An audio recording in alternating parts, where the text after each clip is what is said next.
Oh, go.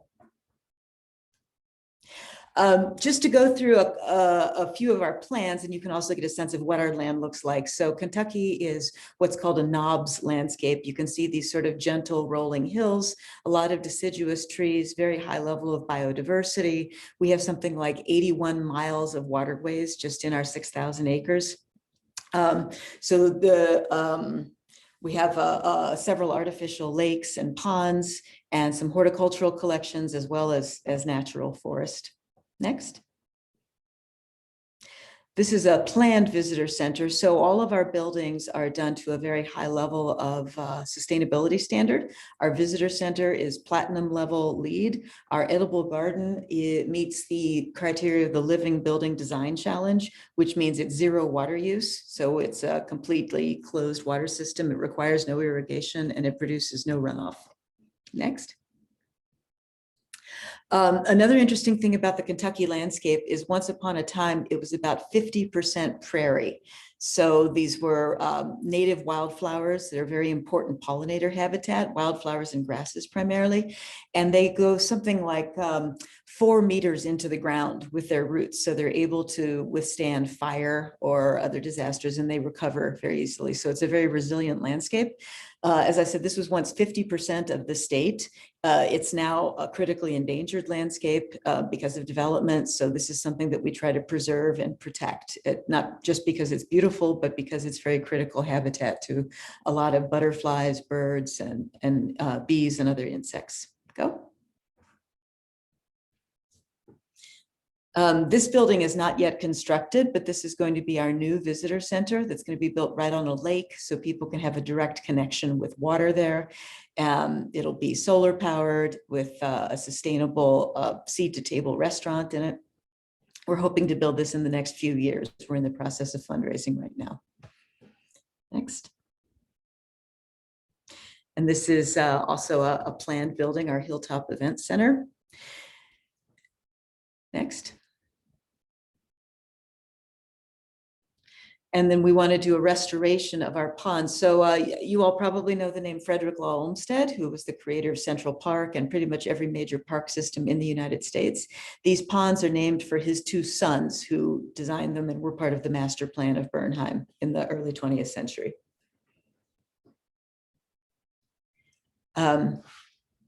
So we focus very much on sustainable and regenerative design. So our buildings are made of materials that if we were to dismantle the building tomorrow, there would be no waste. It could all be completely reused and recycled. As I said, it meets platinum LEED standards, our visitor center does, and our edible garden meets the Living Building Challenge. We also won a national award in 2018 from the American Public Gardens Association for sustainable operations. And we're working on a climate crisis action plan. And that's an interesting thing to mention because you all probably don't know very much about this part of the country. Most people usually know about the West or the East Coast of the United States. We're kind of in the middle and towards the South. And this is a deeply conservative part of the country. So persuading people on the urgency of acting against climate change is something that we really have to work with. You can't take it for granted that people accept it, that it's happening or that they can do something about it. So we work very hard to not just give people a beautiful forest where they can connect with nature, but also give them messaging on science and contemporary issues like climate change. Education is a very critical part of what we do. And we believe that nature education isn't just for children, it's a full life cycle. So we start with preschool and throughout school age, high school age, college, adulthood, and we train people to become volunteer expert naturalists. And that produces kind of a mentor relationship between the children who come to visit our forest and the naturalists who teach them about things like water ecology, habitat restoration, and all kinds of important subjects. Next. So just a little bit more about education, and you can actually just count to 10 seconds with each of these and scroll through. Go ahead. Okay, so education at Bernheim, we inspire a personal, lifelong relationship with nature through programs that are fun, creative, and playful, but solidly grounded in the natural sciences. So we make learning fun and exciting and very hands-on, but we also try to get kids excited about and engaged with nature from a very early age. Next. So this is one of my colleagues, and she's our interpretive programs manager, and she trains our volunteer naturalists. Our volunteer naturalists, even though they're volunteers, they go through something like 60 hours of training in order to be able to tell our visitors about the forest, about our waterways, and about everything else Bernheim. Next. And this is another, yeah, with two of my colleagues. Go ahead, because I'm worried I'm going to run out of time. That's me. This is, but this is not here. This is on a trip to Kenya, and this is my favorite picture of myself because it always reminds me that you should stay humble and keep smiling. I thought I could carry as much firewood as the Maasai tribeswomen, but I couldn't. Next. You can go through that too. I didn't realize until this morning that I only had half an hour. I thought it was an hour. Keep going. So you can just get a sense of what some of our educational programs look like. Obviously very hands-on, very much engaging with kids. We have these little mobile laboratories that have information about plants, and insects, and fossils. We had to go virtual last year, obviously, so that looked a little bit different, but we still kept everyone engaged. We have something called forest homeschool hikes that got very popular during remote learning. Our field trips, where we take kids in groups all over Bernheim. They explore creeks and do all kinds of things. Now pause here, I want to talk about this. We have a 40-year artist in residence program. So for 40 years, we've been bringing artists to Bernheim every year to create environmental art. And this guy is from Denmark. His name is Thomas Dambo, and he creates giants. So this is about, I guess, about 6 or 7 meters tall. There's no person in the picture, so you can't really get a sense of the scale, but we have 3 of these, and they each have their own little story, and they're made of recycled materials, including bourbon barrels and baseball bats and all sorts of things. And these were one of the most popular exhibits that we've ever had in 40 years of having artists at Bernheim. And they will eventually return to the earth. So these are not meant to last forever, but we're hoping that they last at least for several years. Next.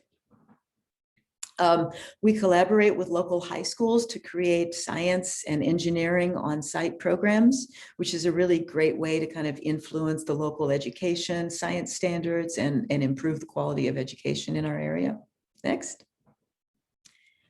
We work directly with schools that have high percentages of disadvantaged or underserved kids, which often end up being schools with a lot of immigrants. So at this particular school that we work with in an intensive basis, there's something like 67 languages spoken just at this one school alone. So it's primarily immigrants.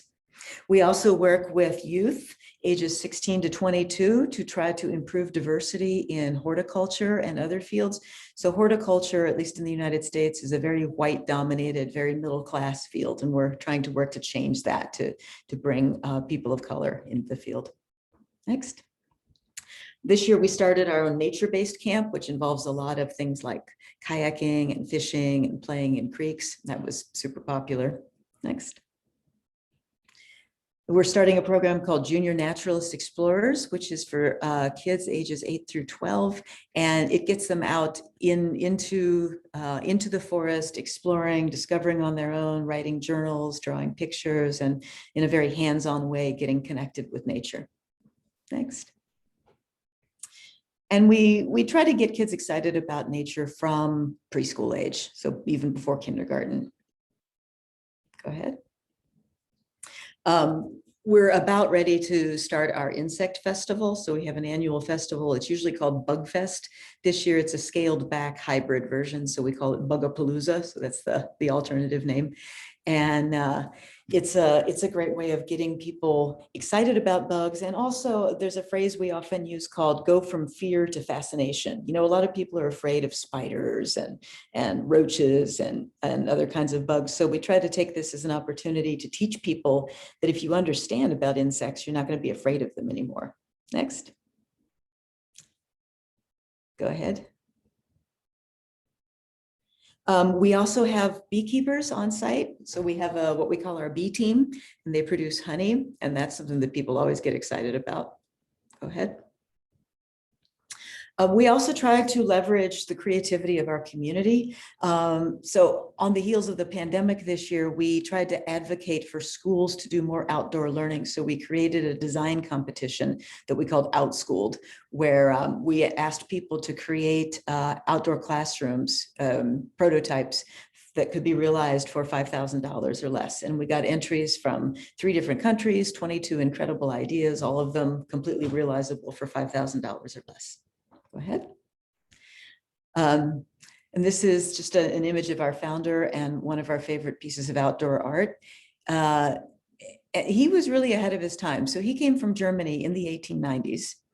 In the early 20th century as a boy. The legend says he had $5 in his pocket when he arrived, and he ended up in Kentucky in the bourbon industry and made a lot of money. And he wanted to thank the people of Kentucky for welcoming him as an immigrant. So he left this huge piece of land to be used by the public forever. Go ahead. Just a little bit about our artist in residence program. You can see some of the examples of environmental art that we have here. So it was started in 1980. Each year we have 3 different artists come to Bernheim. They live on site and they create pieces based on how the forest inspired them. Next. We also have a lot of festivals. So this is a pretty avant-garde arts, culture, and music festival called Connect. It's an evening event. We haven't had it for the last couple of years because of the pandemic, but we hope to be bringing it back soon. Next. This is some more examples of our art. Go ahead. Oh, now you can see all 3 of the forest giants. This is in the middle, it's their mom, and on the left, it's a little girl, and on the right, it's a little boy who's looking at his reflection in the pond. And then, as I said, these are about, yeah, now you can see how big it is. So these are very much loved. This has brought more people to Bernheim than anything else in our 90-year history. Next. We even created a trail about it. And this is an important part of inspiring good land stewardship and sustainability is you create a story. And all the children who come and see these giants and go on the Giants Trail and hear their stories, they're going to remember that, and they're going to have a personal relationship with the forest and the giants that are in it because of that experience. Next. Just a few shots of our prairie and our forest habitat. So we have an incredible level of biodiversity here, hundreds of different kinds of insects. We have 14 different kinds of bats just in Bernheim alone, several hundred different kinds of birds, all kinds of snakes, hundreds of different species of trees. Next. And you can see this is from the last year or so because everybody's masked up, and we're beautiful all year round. So the prairie is also has its own kind of beauty in the winter, even when nothing's blooming. Next. And this is just a few shots of one of our festivals, Connect. So you can see that we have this sort of blend of storytelling, art, music, and nature. And we try to blur the lines among all of those things to give people an experience that really helps them connect deeply with the forest and with themselves. Next. Okay, go ahead. Yeah. Next. And this is a future event that we hope to bring in, and we hope for this to be something that attracts people globally. So our Artists in Residence program gets about 350 applications a year for 3 spots, and we get them from countries all over the world. I think the last one was about 25 or 30 different countries. And we're hoping in 2023 to create this program called Land Art and Design that'll be garden installations at select spots around Bernheim to sort of show people the possibilities. There's a giant again. Next. And then this is a good shot from our fire tower. This is from the 1920s, and this gives you a beautiful view of the landscape around it. Next.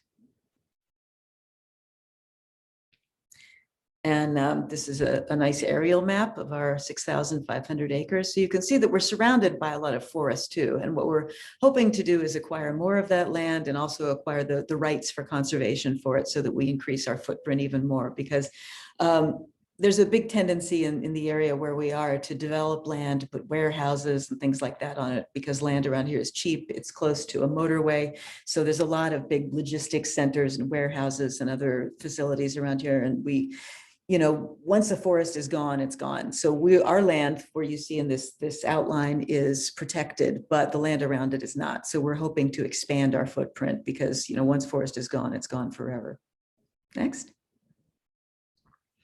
And this is a beautiful aerial view of what it looks like in the fall. This is our prairie in deep summer, full of wildflowers, part of our 81 miles of streams.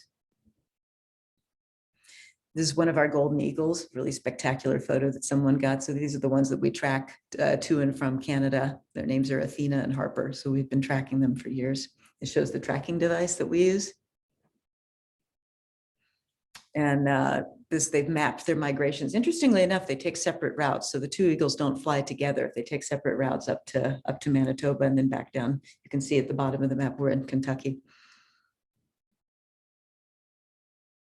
So we're exploring different wildlife tracking technologies. We also track monarch butterflies and other species. And this is a great way to research, migration patterns. And it's a great demonstration too. You see the importance of a forest of this size in the ability to support biodiversity in a way that small fragmented parts of forest cannot. Next.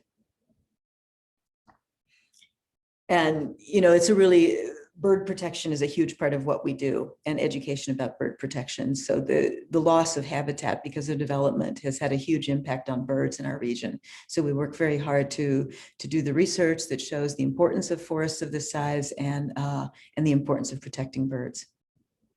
Next.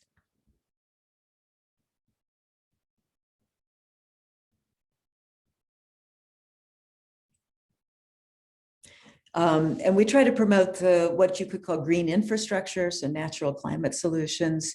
You can see that these are all very good practices. And here's a great aerial view. That's a fantastic aerial view that shows just the immenseness of our forest. So that's all. Thank you very much. You have questions?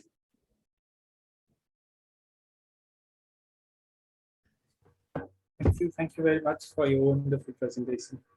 Mm-hmm. Yeah, sorry it took so much trouble, but does anyone have questions? Thank you for inviting me. Worked out well. Maybe I can give a comment. When I heard that you're from Kentucky, I had the same idea which you raised during your presentation, that it is quite a conservative population there, and I admire your small steps into convincing the people of more environmental, let me say, attendance, or I mean, yeah, bringing the ideas of environmental protection more to the people by these small steps and by this engaging parties or whatever, festivals. And I think this is good to know for every one of us, that we had it yesterday in another presentation, that small steps bring us forward. There was a great goal, and the goal of Bernheim was, is fascinating, and it's admirable that he put all his money and his efforts into this idea. But to bring people into that idea needs small steps, and I admire this, and I think this is the very good way to really improve our society. Thank you, Christine, for being so conscious on that. So I think we know that the traditional conservation education doesn't really work because it doesn't connect people. They don't understand why they should care. So we try to give people an experience that gives them a very emotional connection, and we found that that's what works. There's a great phrase that I like to say from a Senegalese conservationist, that in the end, we'll protect what we love what we know, and we'll know what we're taught. So that's really what we try to work for here, is to build that love based on education and personal experience. Yeah, thank you. Thank you. Very nice. So I have a small query about the entire project and also the entire forest. One is, you were talking about the inclusion of students and also of children, and how is it with them while being in the forest in outdoor education, and do you see any kind of development or change in perception, or how it impacts them? And another query is, hopefully we all can visit the forest, and is it possible to come and stay there in a guest house or something for a week? Oh, yeah. Yeah, we have several houses that are on the site, so people are able to come here and stay. That's where artists in residence stay. Yeah, I mean, we find that when you get kids outside more, especially now, in these incredibly stressful times that we live in, you can really see a lot of what it does for them. It makes them relaxed. It makes them at the same time energetic. It brings back a balance that's missing. I think we put very unfair expectations on children these days. They spend way too much time in front of a screen because that's how the world has been lately. And so we found that outdoor education is more important than ever, really. It's always been important, but now it's more important than it ever has been. And it's shown to be good for their emotional development, their intellectual development, their physical skills, everything. Thank you. Sachin, maybe you want to ask something? Yeah, thanks. Okay. After Sachin, Thanks. go ahead. Thank you. So, yeah, Dr. Christine, thanks for the presentation. And when I was in Germany, when we used to go to run in the forest or just outside the suburbs of Munich, there used to be schools called Waldschule. I'm sure Professor Lindner knows about it, where the young kids are going to the schools it's kind of semi-forest, not really forest, but they attend the schools the whole year. It's not a park, whole year, very close to the forest. It was a culture that was very fascinated me.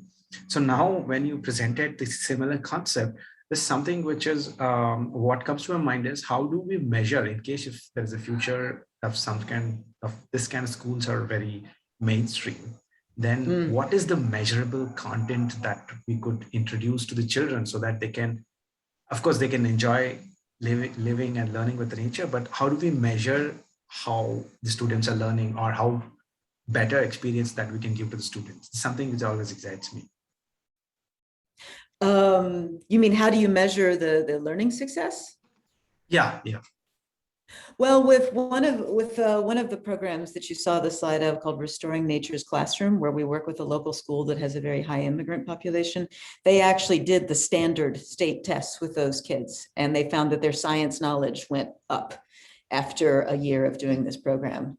But it's interesting too, because sometimes you get outcomes that you weren't expecting, not particularly with our programs, but I know of outdoor learning programs where they found that the kids had far fewer behavior problems. So no fights, no conflicts, no aggression like you typically have in schools, that being outside helps get rid of that nervous energy and that aggression, and makes them more balanced emotionally.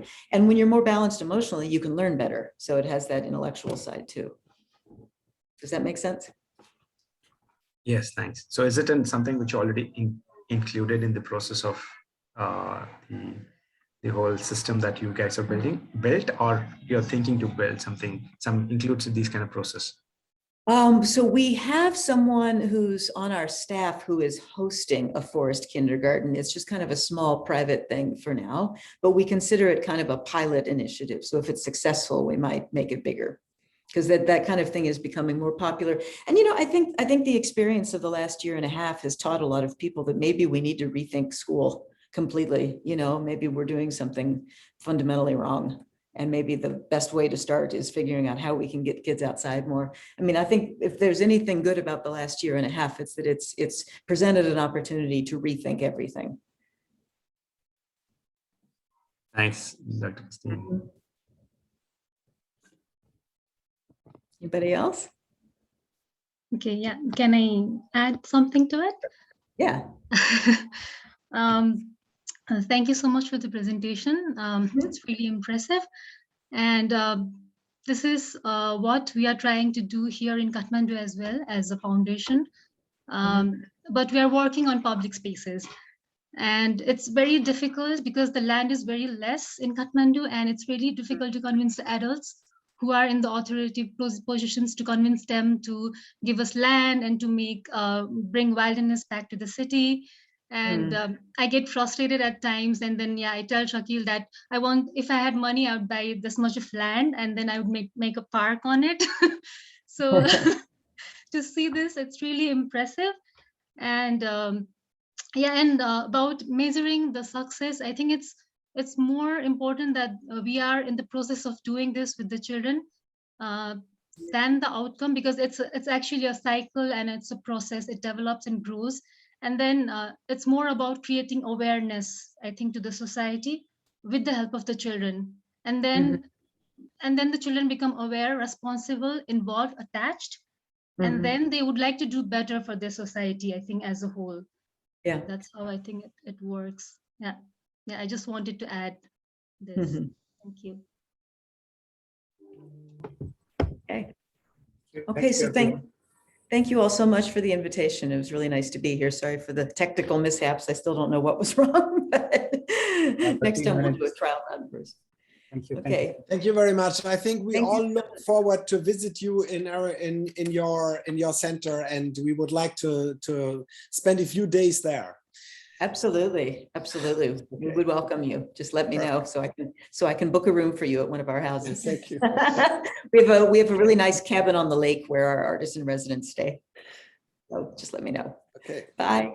Take care. Perfect. Thank you. Bye. See you. Bye. Bye. So next, shall we move to the next? Yes, Professor Heinz, I think it finally we would be able to listen to you. Yesterday we had to stop in the middle of the presentation because of your internet. I hope today we can continue. If you are ready, can we move with your talk? Heinz, are you online?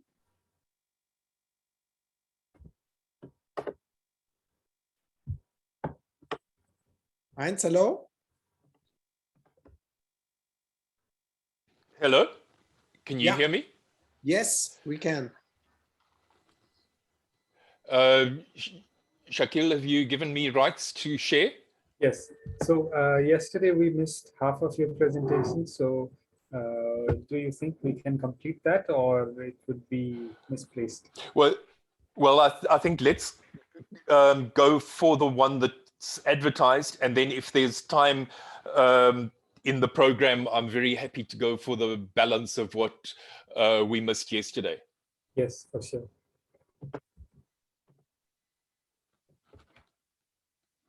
Okay, thank you.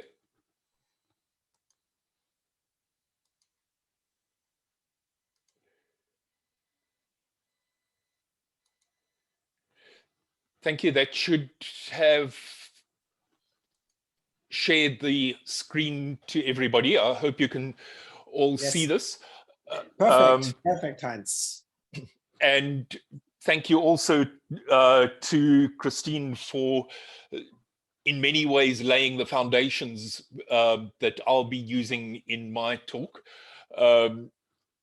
As you can see from the title, I will be looking at a program of community-based gully rehabilitation in the Nkanyini chiefdom in Eswatini, as I said in my introduction, previously known as Swaziland. And we're trying to use some sustainable methods here to reclaim some of the land and bring it back into use. And for our colleagues who are from the Eastern countries, my apologies if I deal with something that you're familiar with. We'll see as we go along to what extent you're familiar with the material that I'm talking about.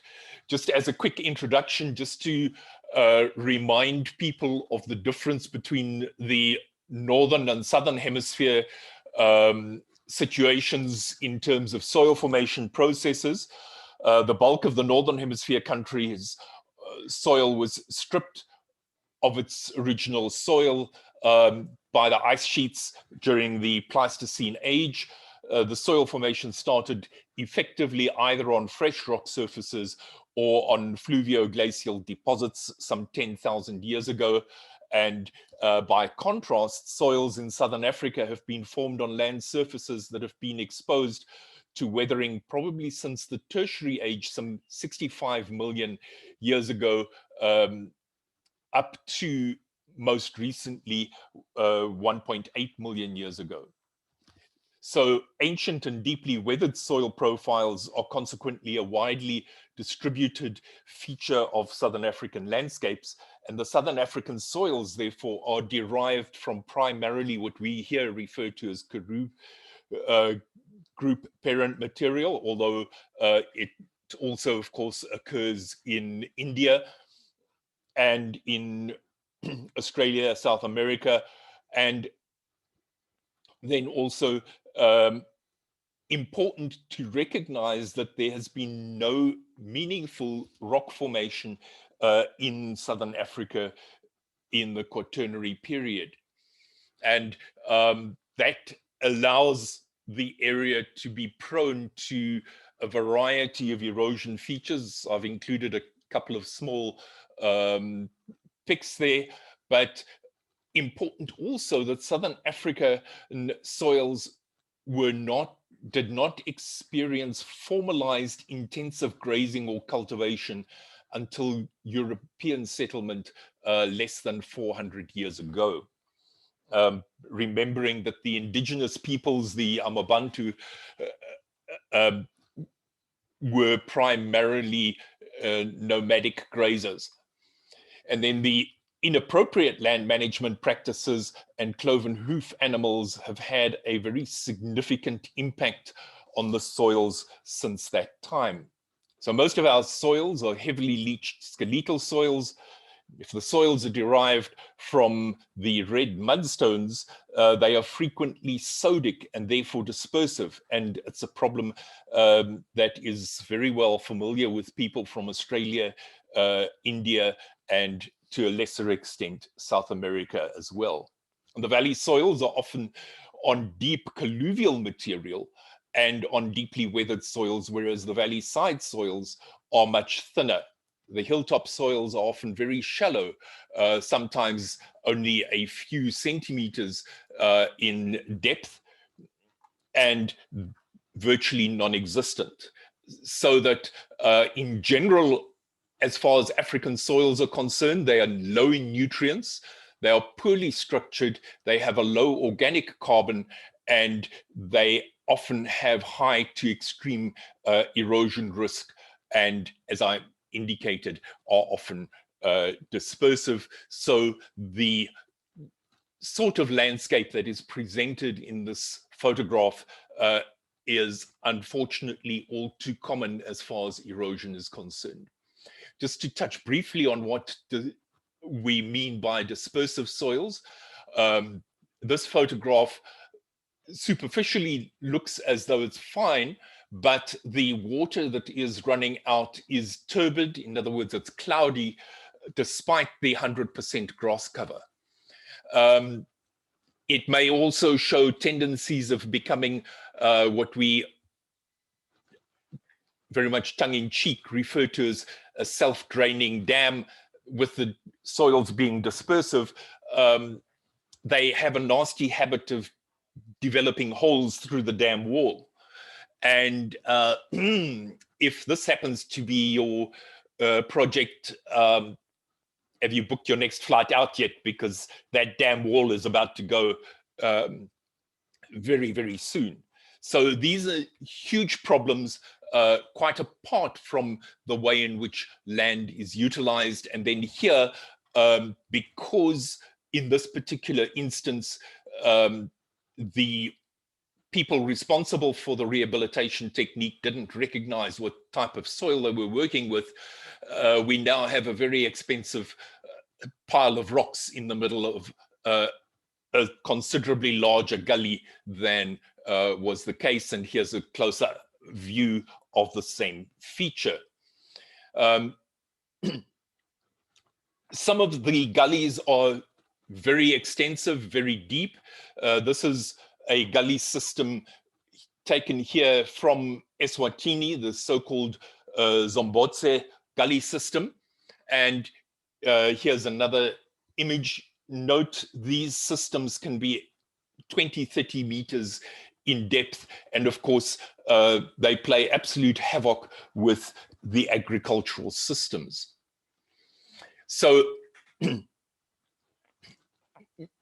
many of these systems then are on friable soils, and land degradation and consequential soil erosion further is exacerbated by the effects of climate change and variability. The consequence is that Eswatini loses of the order of 3,000 hectares annually. And this, of course, threatens the country's food security. Our department at UNESWA, University of Eswatini, started working with rural communities, in part funded by the country's environmental authority, to find solutions to the problem in a project aligned to the United Nations Sustainable Development Goals. And the criteria that we had was that the system had to be affordable to the community, remembering that many of the rural communities are impoverished. And of course, the project had to be considered sustainable. The decision was made to opt for so-called green engineering as a viable option, because it was considered to be the most adaptable and versatile method, rather than the sort of Gabion wire mesh baskets that we saw in the last two pictures. A survey of 50 community members in the area that we were working was undertaken, and it became clear that it was important to bear in mind the socio-economic context of the rural communities, and equally of the following consideration. Important that when we look at developing countries, or should I say developed countries, they tend to have a very well-developed security blanket for major environmental problems.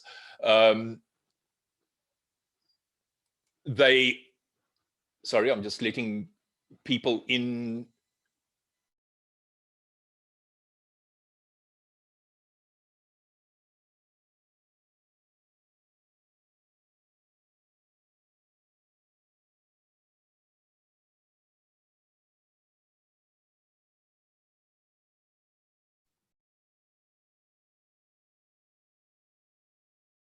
Oh, doctor, can't hear you.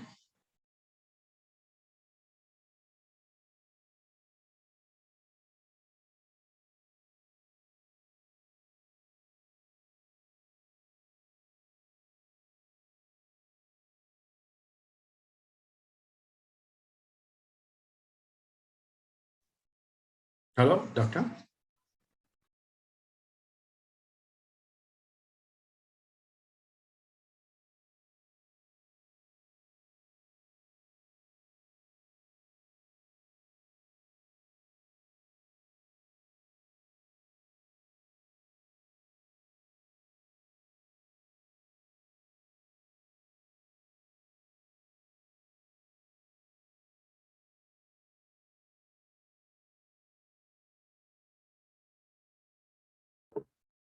I think it's some issue related with the internet.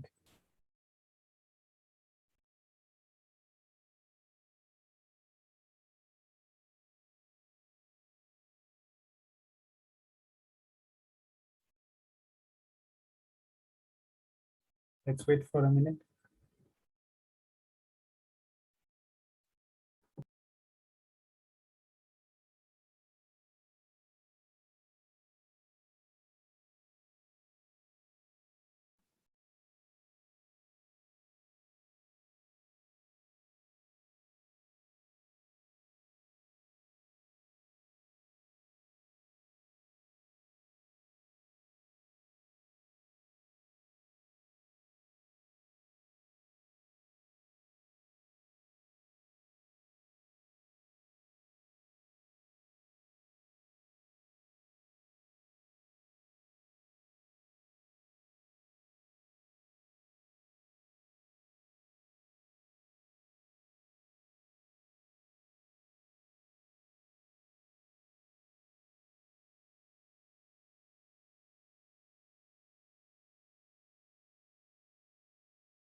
Heinz just sent me text message via WhatsApp. He said power went off and he's trying to get in contact soon. So shall we wait for a few minutes? Yes, let's wait.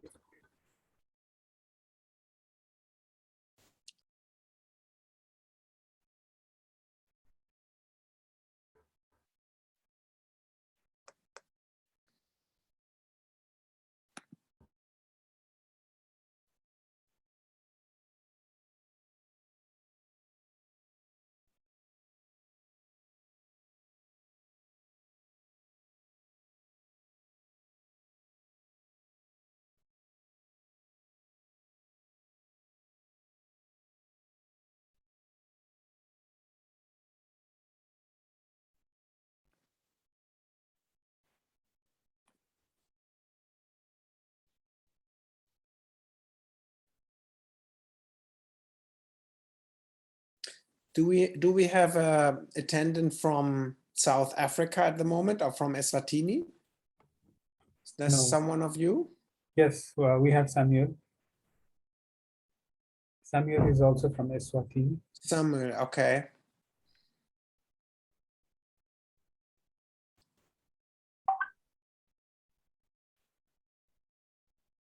Hi, Samuel.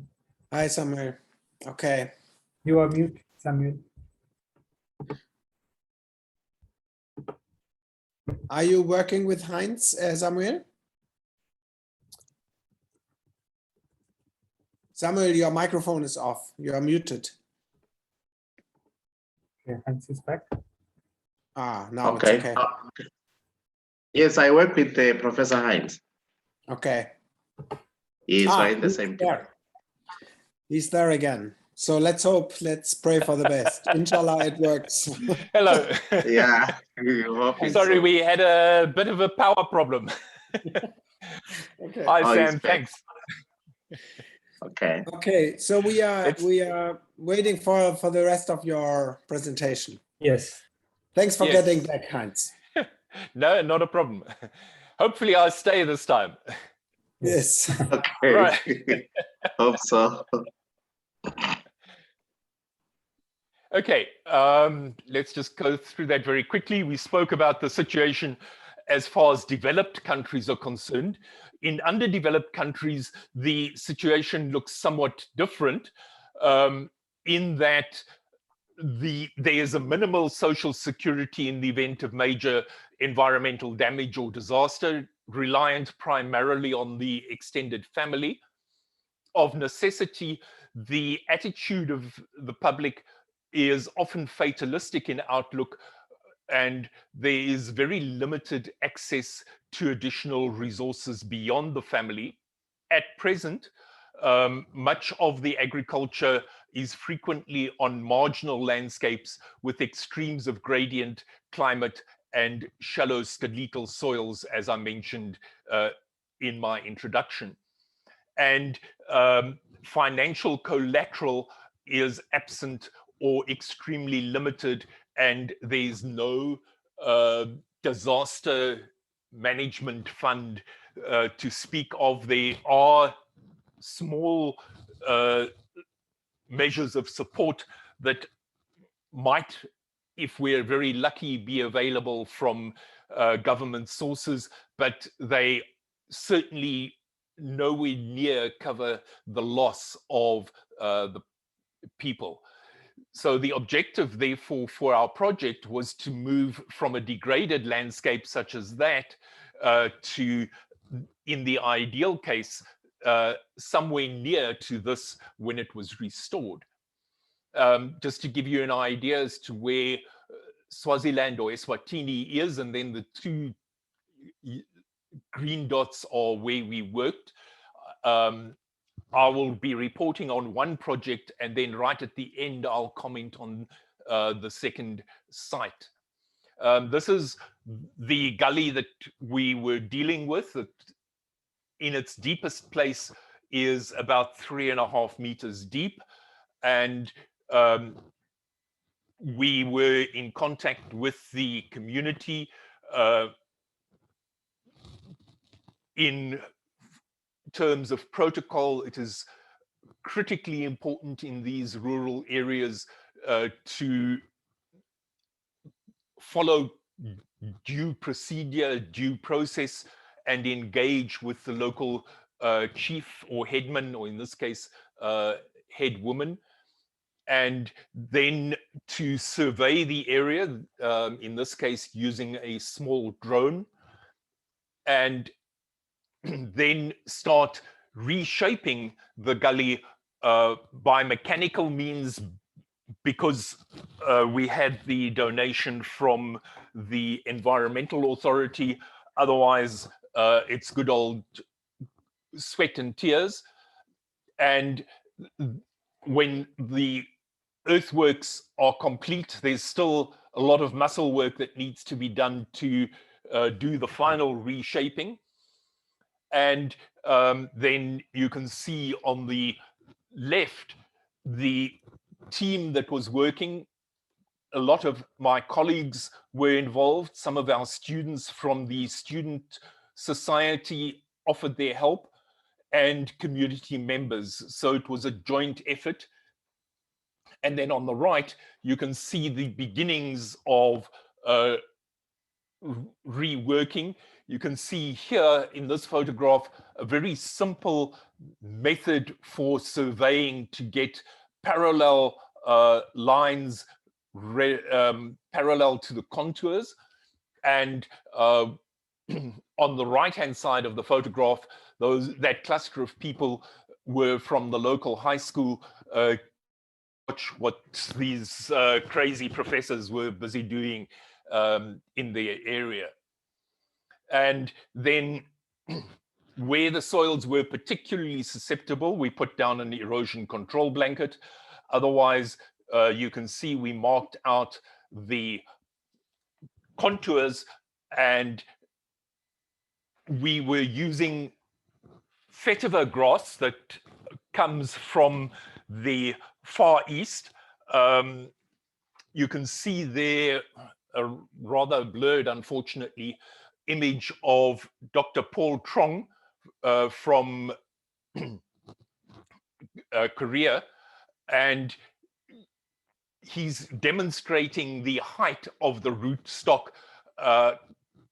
And the challenge that we have is that, in contrast to what Christine mentioned in terms of the rooting depth of the prairie vegetation, our vegetation in Southern Africa tends to be shallow. And that's the reason for using what is in fact an exotic vegetation, the vetiver or Chrysopogon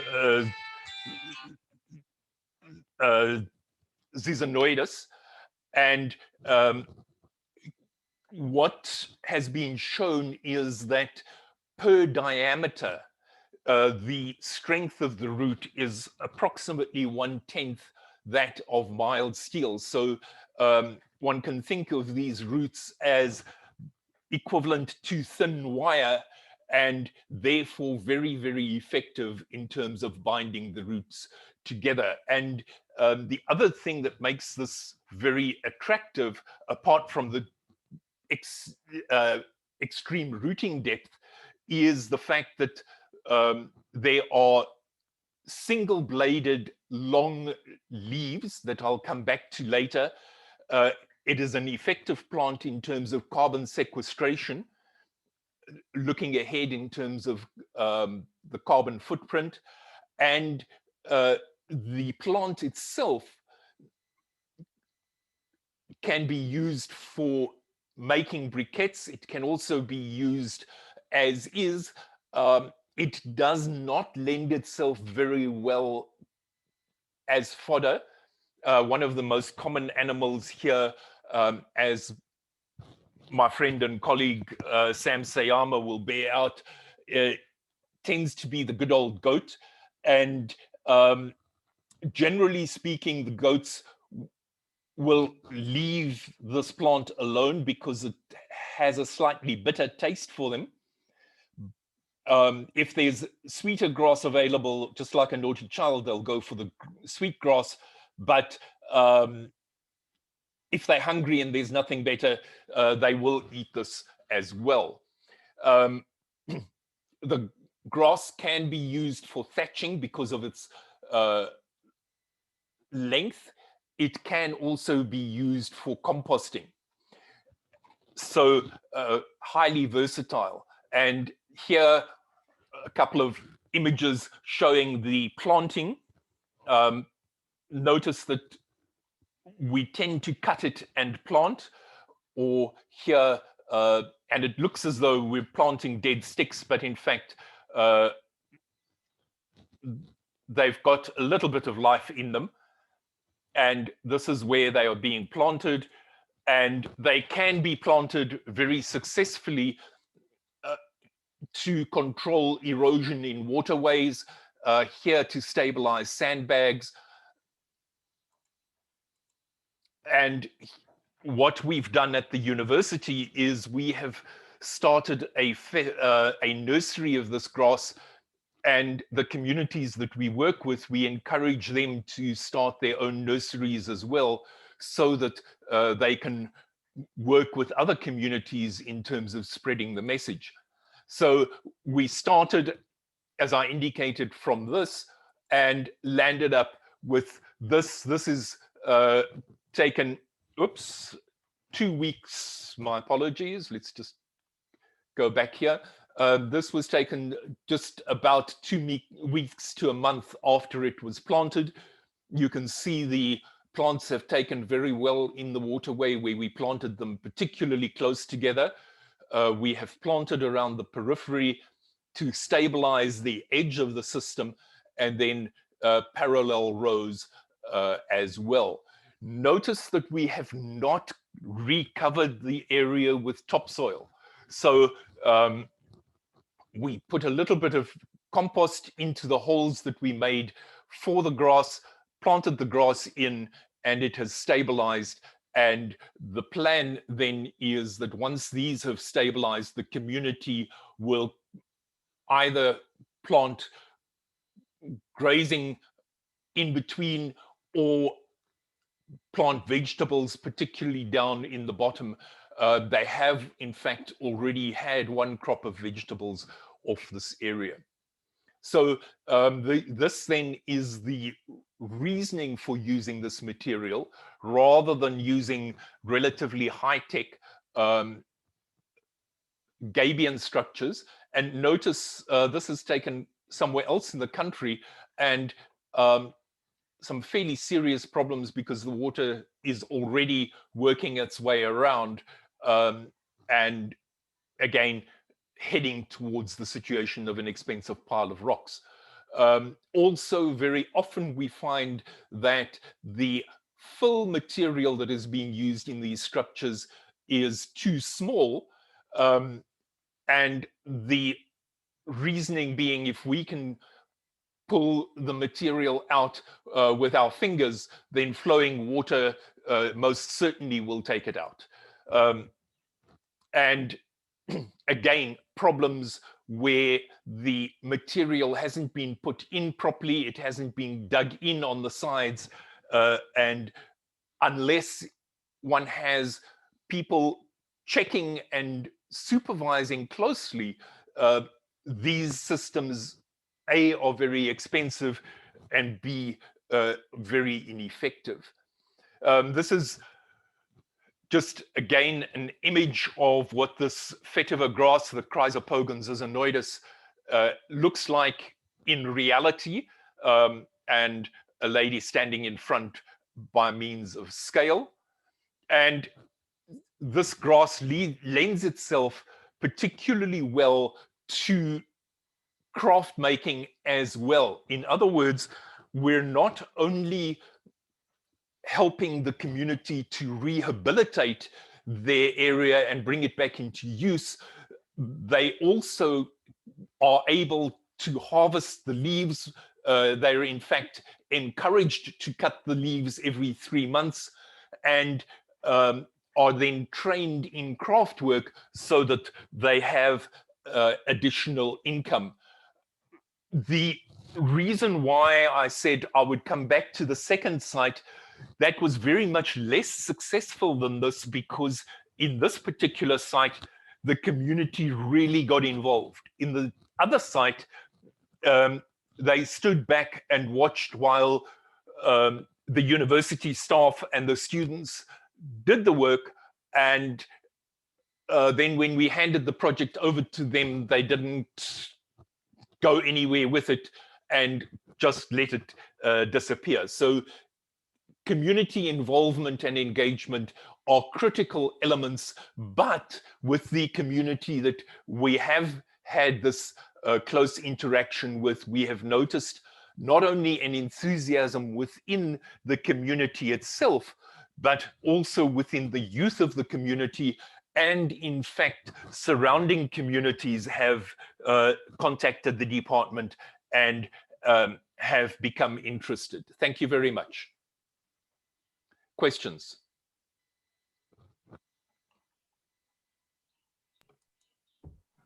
Thank you. Thank you very much for the wonderful presentation. Any questions, please?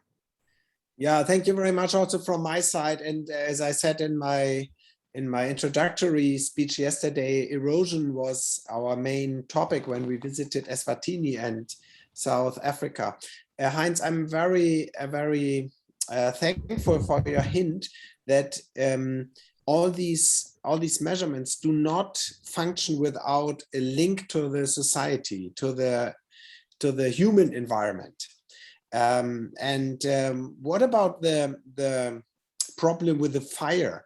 Yesterday, I mentioned this problem because this is, in my opinion, one of the reasons for the erosion. So could you also influence people not to burn down the grass too early or too often or whatever? Yes, sorry, I'm just trying to give the rights back to Shakil. Okay. Shakil, have you got them back?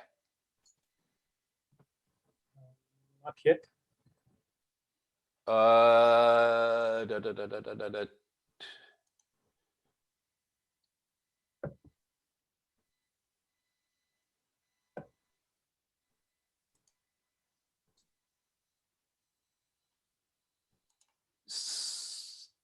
Sorry, I seem to have hit a snag. How do I pass host rights back? Profile. You can go to my profile or my video and you will see the 3 dots.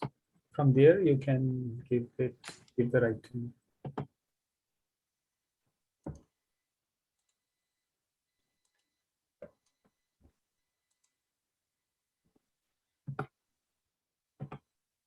So when you hover over my video, you will see the 3 dots.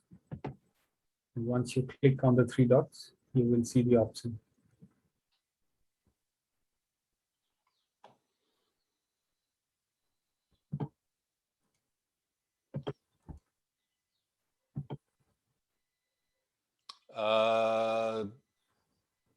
Sorry, it's not allowing me to do anything. The 3 dots aren't coming up. Okay. Then maybe you can pass it to Sachin. That would also work. Sorry? Maybe you can pass it to Sachin. Sachin is on the top. Or maybe to me, maybe you can pass it to me and Yes. then I pass it over. Yeah, it's not allowing me to shift. Okay, yeah, we can continue with our discussion then. We will fix this later during the break. Okay, sorry about that. Martin, yes, one of the big problems that we have, and we'll come back to that if we do have time for the tail end of my presentation from yesterday, is that fire is part of the Southern African ecology. However, there is a very widely held misconception that fire allows grass to regenerate quickly. So people very often burn the grass with the intent to get new shoots for grazing. And to break that down is very difficult, because we're trying to get them to understand that if you were simply to cut the grass close to the ground, it would have exactly the same effect. But that's a very slow and difficult process, because the gut visual response is exactly the opposite, because 2 weeks after it's been burnt, it's green again. So this is the challenge.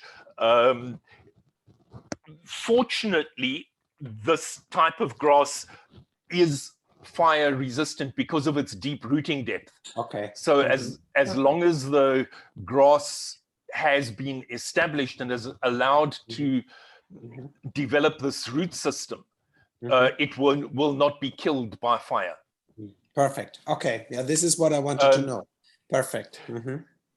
What I will try and do is I will in fact go out of the Zoom and come back in. Let me try that. I think it will cut us all down.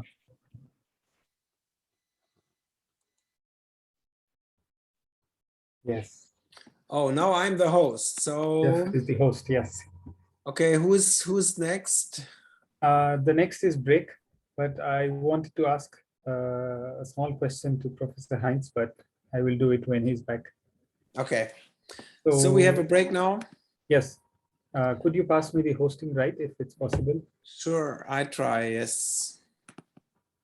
Okay, so the break then is for 10 minutes till 10 past 5 in our watch, in our time. Yeah. So everyone so everyone might add 10 minutes to his or her local time, okay? Satvi, I don't know what is for you, and Ismail, you will add 10 minutes. And Here, Professor Martin. 8:30 okay, cool. p.m. Okay.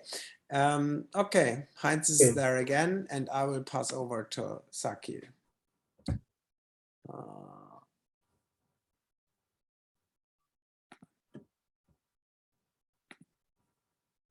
Okay, then let's. Okay. See you soon. See you in 10 minutes. Break. Yeah.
An honor to have you all. So thank you for giving us such an international forum to exchange ideas and to really learn from each other. Thank you very much for the pleasant introduction and the opportunity to be here on this forum. Thank you very much. Thanks, all of you. Yeah. I think we could start. It's already 15 minutes. We took the break. Yeah. So. Should I share the screen? You tell me when to share, I'll do it. Sure, sure. Yeah, please.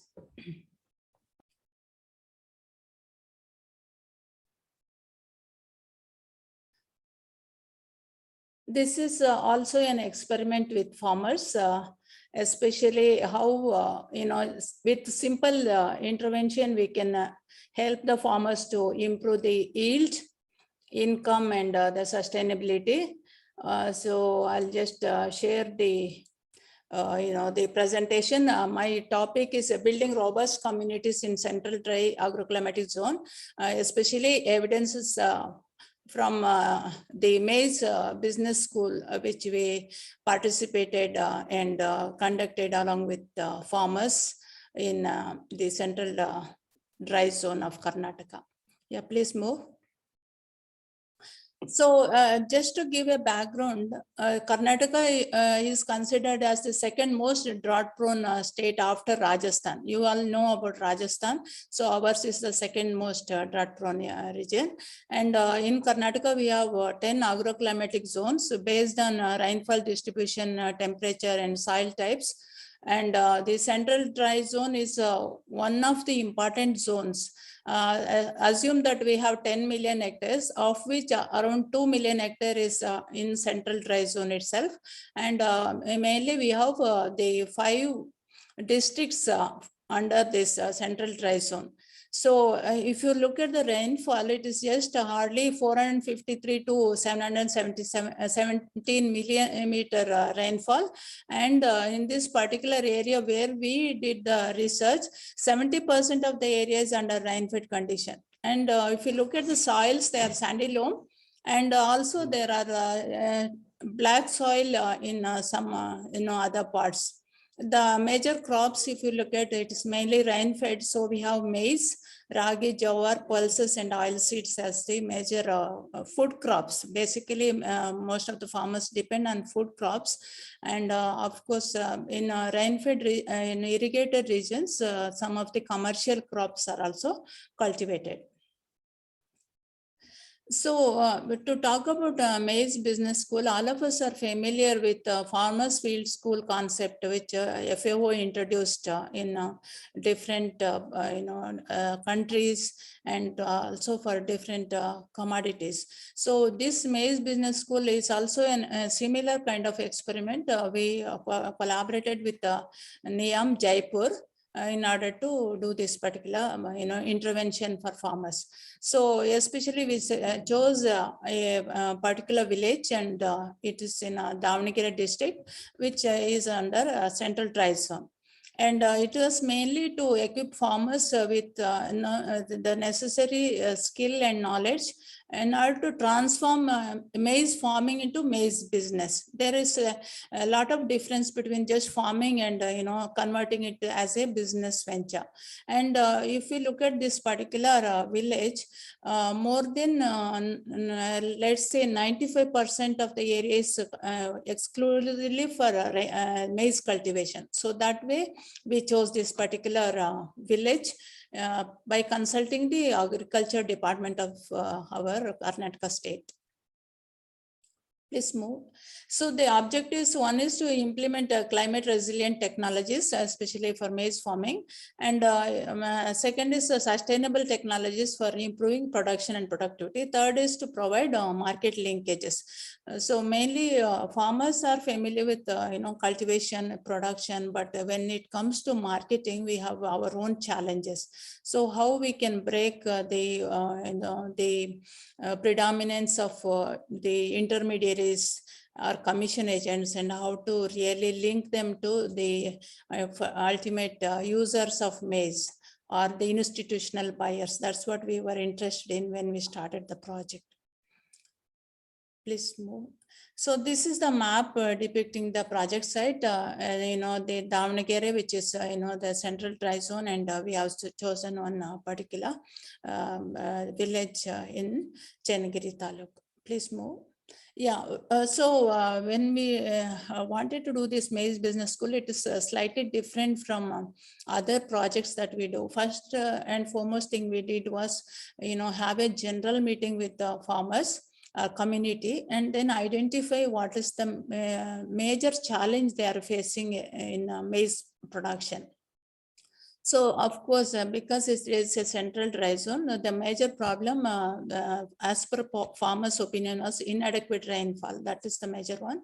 And they also, in the recent past, they are facing the pest fall armyworm. So FAW, that is the second most important challenge they had. And others to do with one particular kind of grass that is called each grass, which is similar to vetiver, which our previous speaker showed as a, erosion control. So that is also, this is a menace, not like vetiver, which is having a lot of use. So then germination, wild boar is also another problem, and improper grain filling. All these are some of the problems they identified, and we looked at. So we had to tackle this, the first two major problems. Of course, for germination failure, we have to choose the right, brand of seed in order to, which suits the timing of sowing, also the soil type. So these are the things we, kept in mind when we went for the practical work with farmers. Next slide, please. So major intervention, what we did was we understood there is this fall armyworm problem. So they need to do shallow plowing as soon as they get the first rain, and expose the soil so that they can control it to some extent. And then, the soil sampling and using the recommended dosage of fertilizer. That's the second thing. And next is identifying the critical stages of maize growth, which we, in collaboration with farmers, we came up with a critical stage and what we have to do during those critical stages.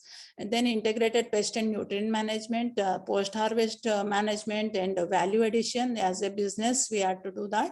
And also establishing market linkages through farmer buyer meet. These were the major interventions we envisaged and we were able to carry out. Next slide. Next slide. Yeah. So this is the very first meeting that we did, and we had the meeting with the farmers, and we had discussion and deliberation. And so these are the farmers who participated. You can see in India, most of the youth migrate to cities in search of jobs, and most of the farmers now we have those who are unable to find job in cities are really into farming. Of course, a few youth who are very much interested in farming are also can be seen here. Next slide. So this is the shallow plowing suggested. So using bullock plow and simple moldboard plow, the plowing is done, soil preparation. Next one. So of course, for other sowing operations, the tractors are used for that purpose, and you can see a lot of women involved in agriculture operations, and also men and women together they are doing this. This is especially the time of sowing that we have taken the picture. And next one. So this here you can see ladies, and we most of the the right seed I told you. So the right seed variety suitable for this particular location was identified and suggested. And you can see the landscape. It's so beautiful, nice contour, very beautiful. And the entire area will be covered by maize during the season. Yeah, next slide. So then because it is to do with the maize cultivation, we prepared, the interactive, what to say, a handout, especially to do the necessary operations, what has to be done. And of course, we explained also, and we also gave them a diary in order to keep track of the fertilizer or all the operations that carry out. So this is what we have provided as a part of the project initially. Next one. So because of fall and May, we had to do the integrated pest management. So we provided the traps. This is the very first time that they came across this kind of a pheromone trap that is used against fall armyworm. And so they are, involving in tying these traps in the field. Next slide. So this is, we had a series of training programs, field visits in order to help them understand proper cultivation of maize. So we had this workshop on nutrient, integrated nutrient and the pest management. We also invited the other experts in the field and provided the training. Next slide. So here we can see we also provided the microbial consortia, especially to control any kind of disease which comes to this maize crop. So this also helps in the absorption of nutrients. So that way we introduced this also a new thing for the farmers. Next one. So this is the maize crop. This is, we identify, I told you we identified the critical stages. So this is 8th leaf stage is the critical stage. Earlier they used to apply the, fertilizers all at once at the time of sowing. So, but we told, very recommended that it has to be applied, and nitrogen has to be applied in split doses. For a better crop growth. So this is the 8th stage where they had to apply the fertilizer for the crop. Next slide. So here you can see, we have visited the farmer's field and there is a good crop growth and, in any problem, especially you can see 1 or 2 leaves infected with the fall armyworm. Actually, it has become a threat to Karnataka for the past 3 years. So here you can see the problem is very minimal. Very few plants are affected by fall armyworm. Next slide. So this is the view of, on the border, you can see they were suggested to go for oil seeds or, some pulses on the borders. So that there will be nutritional security. So this is the tasseling stage that we observed. Again, at this stage they were suggested to apply 20% of the nitrogen of the total dosage. Next slide. So here, because of the fall armyworm, we took entomology experts to visit the field, and at this stage they had to go for a little bit of chemical spray, although pheromone traps controlled, but a little bit of the insects which escaped were controlled with the help of safe chemicals. Farmers would in an anxiety spray any kind of chemical, so we recommended the safe chemicals to control this insect. Next. So this is the fall armyworm. You can see, it almost damages. It will be in the tender leaves. It will start, almost devouring the crop itself. So that's what you can see it here. Next slide. So this is next stage, and we interacted. We had regular field visits and interaction with the farmers. So this is the picture. Then just not the production, we have the farmers, we can say field day in our agriculture university, where lakhs of farmers and major companies and all kinds of technology, interventions are introduced. So we brought those farmers here, and we have shown them how scientific production is possible and what other activities they can undertake. All those things were shown here. They were very much interested in poultry keeping and animal husbandry also. So we have, taken them on a tour and shown them all those aspects in Krishi Mela. Next one. So here you can see our Sachin meeting us at the Krishi Mela and with farmers. Of course, he was a great support right from day one in our project, because his project site, he was in Shimoga and ours is a little bit close by. So he used to come and, we were working on actually blockchain technology in order to do the marketing and other aspects using Sachin's expertise. Next one. So this is the, one photo shoot, a place where in Krishi Mela, farmers, they went here, the technical advice also is provided. So you can see all the maize crops and the, technical experts also being there. So this is after the production, they should be taught on how to use the maize in their daily food or for healthy living. So hitherto they were not really utilizing any of the maize value-added products in as food.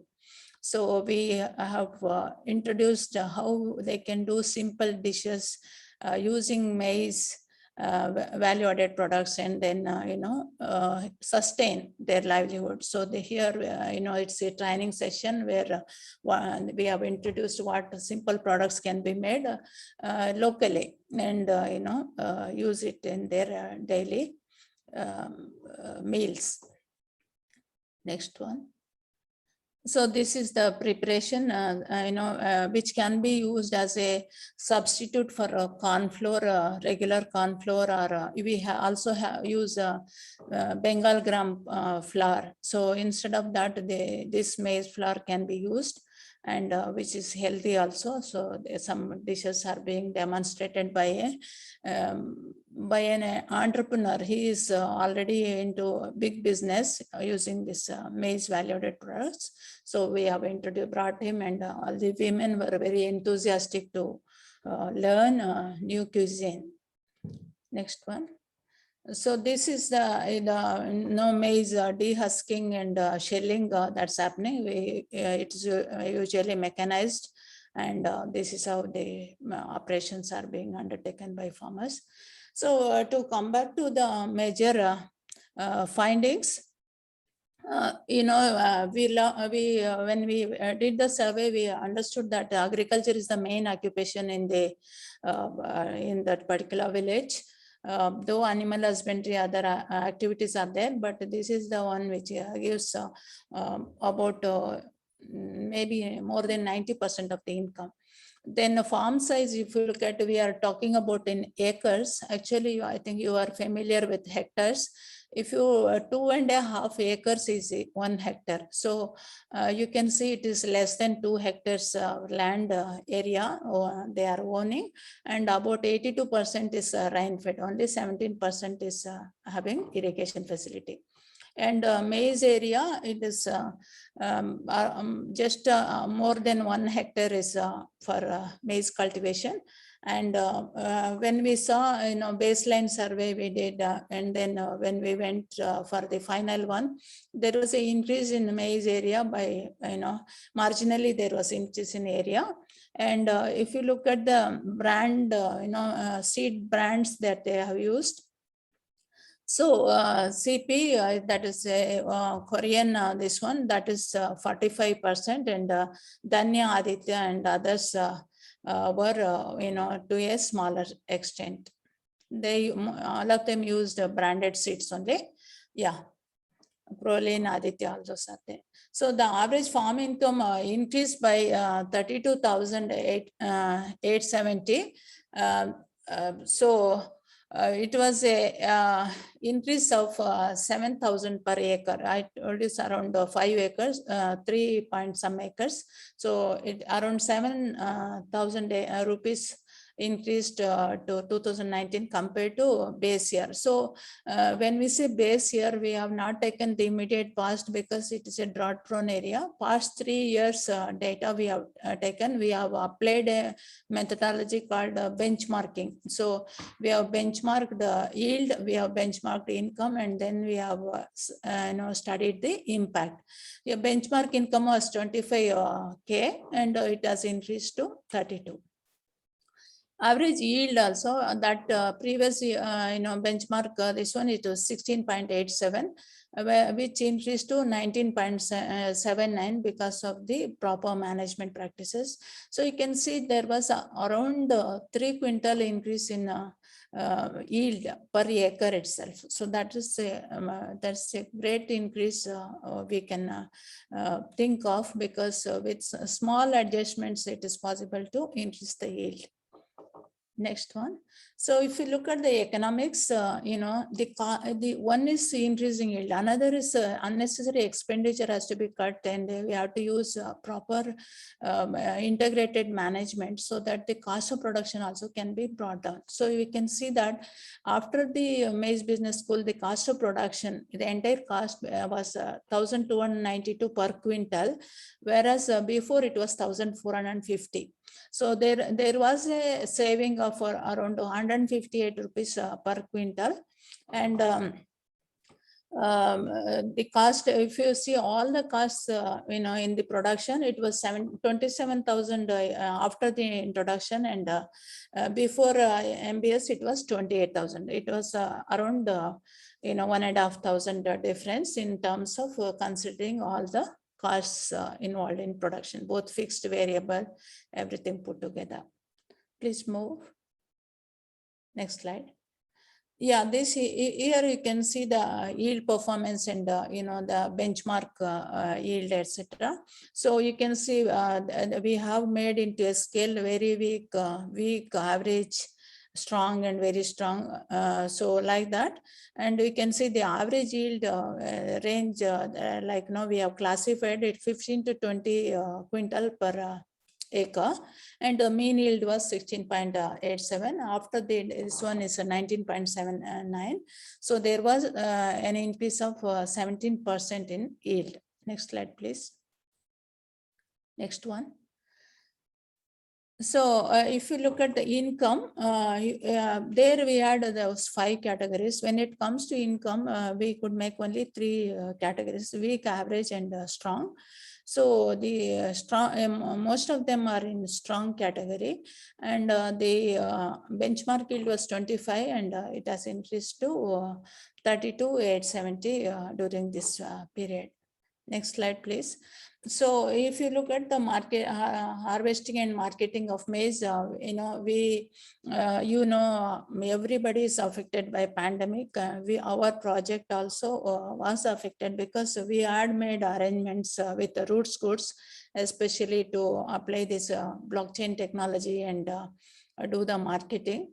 And but due to pandemic, everything came to a standstill. So the maize, in Karnataka, we harvest by February, which is sown sometimes August, September months. So then because of the lockdown, long distance marketing was, no marketing at all was there for 2-3 months in India, especially Karnataka also. So then what we did was we looked at the market intelligence. That time, of course, Sachin also was doing some kind of predictions. So then we intimated the market sentiments to farmers, and farmers decided to wait. So meanwhile, the local traders were contacted, and they could do the marketing only by July end. actually they were to do by March or April, but it prolonged because of COVID, and they could do. So anyway, we had the intervention, and they were able to get 1,700 per quintal. Actually, it had gone up to 1,900, I suppose. So it came down to 1,700. And also, for your information, our Indian government, we have what is known as minimum support price scheme for farmers, where they, based on the cost of production, a minimum price is announced before sowing season. So in case the market price falls below the minimum support price, then government intervention will be there, and there will be procurement. So therefore, because of COVID, all that procurement did not happen that particular year during our project time. Next slide, please. Next slide. Yeah, to anything we do, we need to look at the impact. We looked at farmers with respect to whether they were satisfied with the interventions we undertook and the project. So they were happy with the practical examples and demonstrations whatever we did, and they were able to involve in such practical lessons, and they learned how to do. And there was also group lessons. We would teach one person, and then that person in turn will demonstrate to others. That happened. And we had different experts, scientists, soil scientists, agronomists, then entomologists, pathologists, like that, marketing experts. So every team was able to interact with them and understand the problems. And the interactive training sessions were also one of the reasons for their satisfaction. Next one. So if you look at the impact of MBS participation by farmers, one is it has helped in increasing the yield.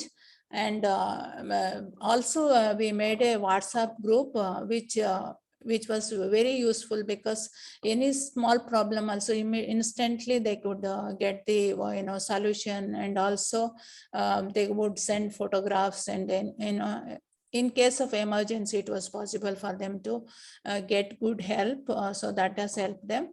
And it has helped farmers to plan marketing. And they also understood it is not just cultivation of crop.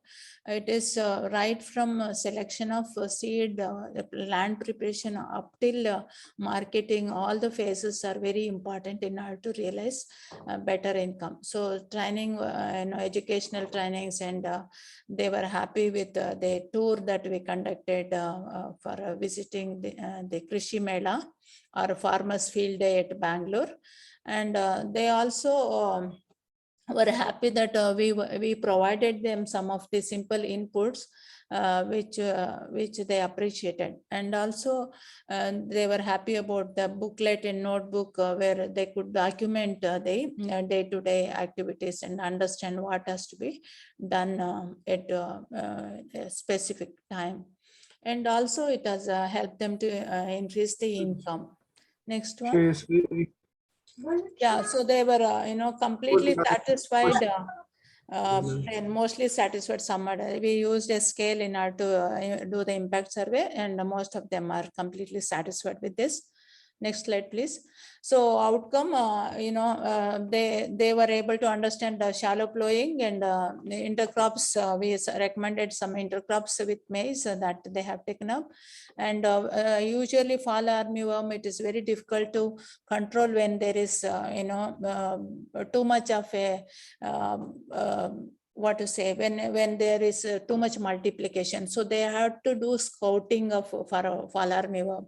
Scouting means, when 2-3 leaf stage itself, they have to look for fall armyworm, and then they have to do the pheromone traps.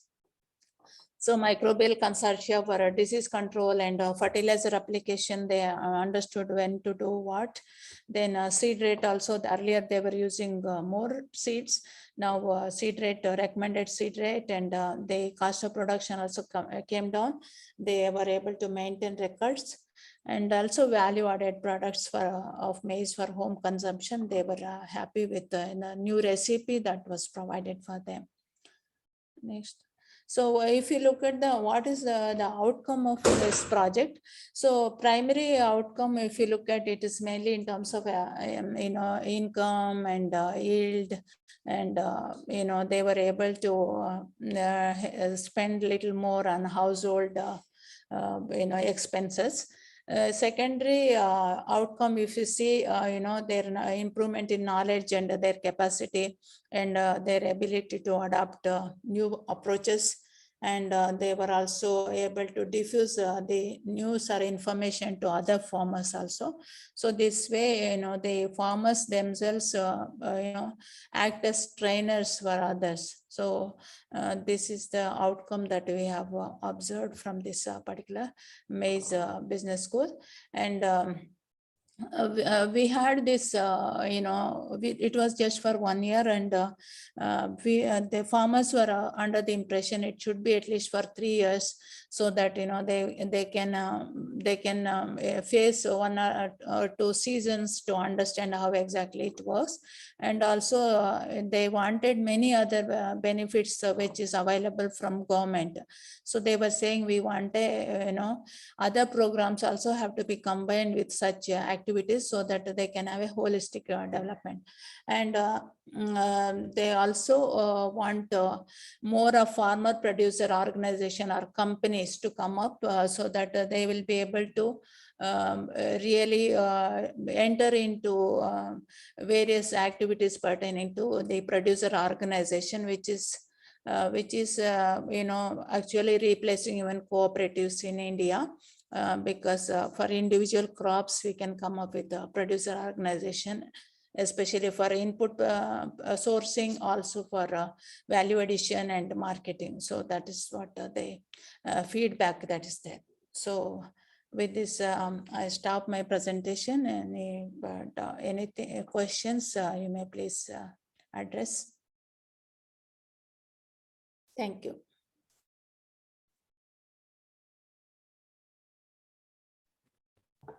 Thank you so much for the presentation. It was very insightful. Yeah. If we have any questions, queries, then please proceed. May I? Yes, please. Thank you, Gracie, for nice presentation, and it gives a very nice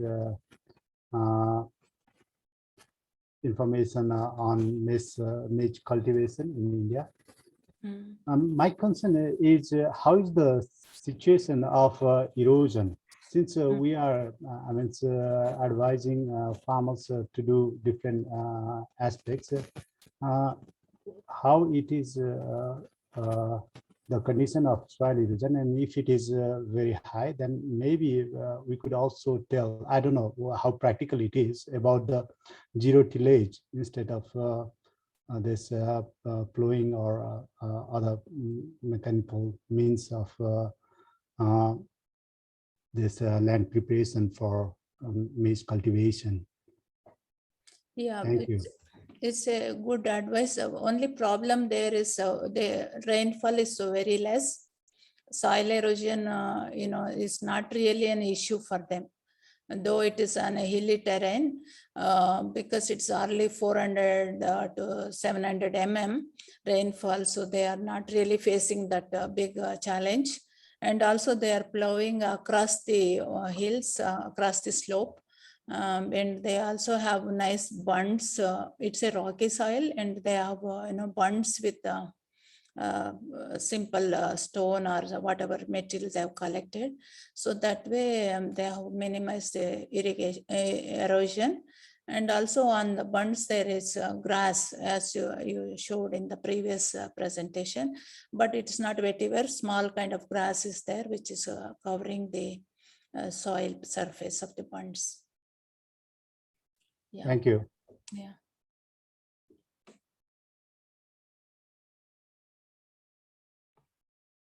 Sachin wants to add anything because he was with us. You can, any comments, Sachin? Thanks, Doctor. So my understanding with the business school was more focused towards the market access and providing the better prices.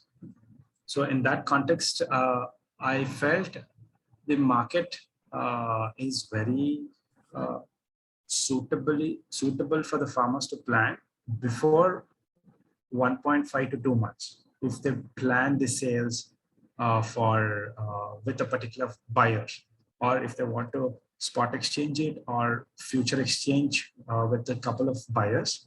So that is very easier for the farmers to sell their commodities at the right price. So that is what we understand from Rootscoots. We did collected the data from the climate, and we collected the data, price data of the maize around Karnataka. And then when we checked with the buyers, large scale buyers, so they were planning the procurement 2 to 4 months before. But the cycle itself, the growth cycle itself is 6 months for the maize. So the farmers have to either opt for the futures or forwards, at least on paper, through simple contracts as well. So I think that is one of the best solutions, because from the last 10 years data of the maize has been varying beyond sometimes even 40-60% variations. Yeah, so that is very volatile in any market. So anybody who has a product which has a volatility of 40% in market terms, people would stop doing that business. But farmers are not doing it. In that context, they have to have a sales pipeline at least 2 months ahead with the buyers. Have that options, decide on the quality, what they're going to do, decide on the quantity. They should have some kind of tolerance level, of course, but not. But they should not leave it till 1 week or 3, which is one week or sometimes even 1 or 2 days before they decide the price and then have the conditions. So that I feel it is not right, considering the volatility of 40 to 50%. It makes no sense. I'm from a management consulting background. Coming to the agriculture, it's mind boggles as considering the risk involved in it. So yeah, that is my input. Thank you. Thank you first. That's right. Yeah, what you said. Thank you very much for this insight. Maybe we can proceed with the next presentation of Ismail. Thank you, Dr. Tracy. Yeah, thanks a lot. Bye. Thank you, Doctor. Thanks, Sachin. Hello, Shakil, can you hear me? Yes. Let's go forward. Okay, thank you. Let me have my presentation. Okay. Can you see my presentation? Yes, we can see.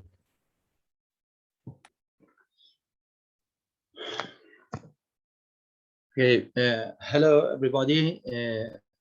I would like to, before starting my presentation, I would like to thank you for organizing this conference and providing a good environment for information and knowledge exchange relating to sustainable development and the activities and the concerns of the world related to sustainable development. My name is Ismail Karami Dekhordi. I'm an assistant professor at the University of Zanjan and also the Tarbiyat Universities. On behalf of my other colleagues, I would like to present an experience, a project related to citrus farmers' resilience actions for adapting to climate change, and the role of agricultural knowledge and innovation systems. So everybody knows these days that climate change is an important issue. Greenhouse gas emissions have increased dramatically, and also increased temperature and global warming is a big concern. And the climate change has its own effects in all the areas, urban and rural areas. And also climatic and environmental issues are among the main global challenge of these days. This is the greenhouse emissions. We can see that during the last 50 years, we can see how this greenhouse emissions has increased to now the latest statistics shows that 449 ppm from 322 in 1970s. And the CO2 emissions also is increasing. You can see in the board that during the 70 years ago, it has dramatically increased, and 5 times these days. And if you look at also in Iran's experience, we can see this CO2 emissions has increased from 6.9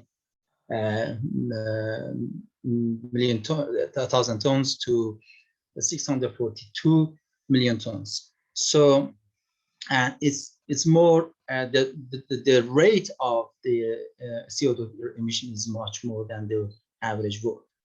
And so we can see that the temperature increase has also significantly increased. And now we can see there's different scenarios for the future, and we need to work on that. Climate change also has affected, although the agriculture is a reason for climate change, but the climate change also has affected agriculture, rural communities, and farmers. There are lots of studies that shows these effects. So climate change affects farmers and the rural communities, their livelihoods through drought, freeze stresses, frost, shortage of water, precipitation change, wind, extreme and increased temperature, and so on. So, but the effects of climate change on agriculture and rural communities depends on the rate of vulnerability of these communities, adaptive capacities, their activities, geographical area, and the resilience action they can do. So for these issues, we use an example of citrus production and how climate change affects citrus production and the citrus farmers. So if you look at this map, you can see that citrus production is very important, and in most of the countries in the world are producing citrus. And lots of farmers and their communities, their livelihoods depends on citrus production, and it's one of the favorite fruits of communities and societies. So the average harvested in the world at the moment is 8.3 million hectare, and most of them are oranges, and the others are tangerines, mandarins, lemons, and lemons. And the total production is over 163 million tons, and still oranges is the highest productions. And if you look at the top 10 countries of citrus production, Iran is one of the top countries for production. The first is China and Brazil, and then India, Mexico, United States, Spain, and then Iran. So 5.6 million ton citrus is produced every year. And if you look at the orange, is the most of the citrus production is related to orange, and still Iran is one of the top producers, 10 top producers of orange. Crop production in Iran, if you look at based on the latest statistics from the Ministry of Agriculture, the total land area of crops harvested is 14.8 million hectare, and this produce over 100 million tons of crops, and the fruits and vegetables are 2.5 million hectare, that most of them are irrigated, and these lands produce 23.5 million tons. That still 90% or 90% are irrigated production and depends on water. And these fruits and vegetables are 22% of total produced productions. So, and 1.7 million farmers, over 1.7 million farmers depends on this type of production. And when I say farmers, just we have to also add the families, and you can multiply by 4 if you want to have the member of the family as well. So, and the citrus production is very important for these farmers. Over 200 farmers in Iran are engaged directly for producing citrus, and if we include their families, it's over 1 million people who are involved in production. So you can see that lots of people, their livelihood depends on this production, and they produce 5.6 million ton citrus every year, and this is the first production of fruits and vegetables is citrus in Iran. And so the citrus is produced mostly in the north and southwest and south of Iran. You can see this area are most producer of citrus in Iran, but the varieties are different. For example, in the north, the orange is very important, but in the south, lemons are very important. So, and the purpose of this presentation is to investigate what resilient mechanisms and actions citrus farmers have used to adapt climate change, particularly for responding to freezing stress and low temperature. What services agricultural knowledge and innovation systems have provided. So we use a case study and groundatory methodology and also document analysis. We use focus groups and interviews for data collections. The participants were 35 citrus farmers in 7 rural communities and 11 agricultural extension agents, 5 agricultural researchers that are particularly working on citrus production. And the location of the study was in the north of Iran, called in a province called Mazandaran province, the north of Iran. And so it's a part of a bigger project that we are still involving on that. And so at this stage, I just wanted to report some and share some of the results. So citrus production in Mazandaran is very important.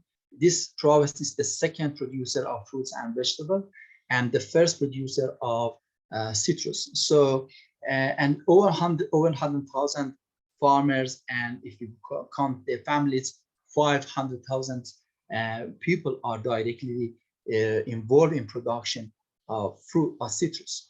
So, and they over 2.5 million tons citrus they produce every year, but during the last 20 or 30 years ago, they have faced lots of climate issues or hazards. If you look at the data of the last 30 years, you can find that in the minimum of absolute minimum temperature has frequently increased. You can see that, for example, in the past, we had, although in the past also we had some minus, for example, 4 or -3, that oranges particularly are sensitive or citrus are sensitive with these temperatures. But the low temperatures are increasing. So you can say that extreme low temperatures are increasing. So, and look at the day of the forest, we can find that the day of the frost in a year are increasing. So it means that this data shows that citrus farms and citrus farmers are exposed to climate hazards, to particularly this low temperature. We also did the same trend analysis for high temperatures, and we found that during summer we also have extreme high temperatures. So, and in addition to this document analysis, we did interviews and focus groups, and then we used grounded theory, and we did open coding. Open coding helped us to understand 164 concepts and 33 categories, and axial coding, and also secondary selective coding, and finally 12 principal categories and 5 core categories were constructed. The main, or the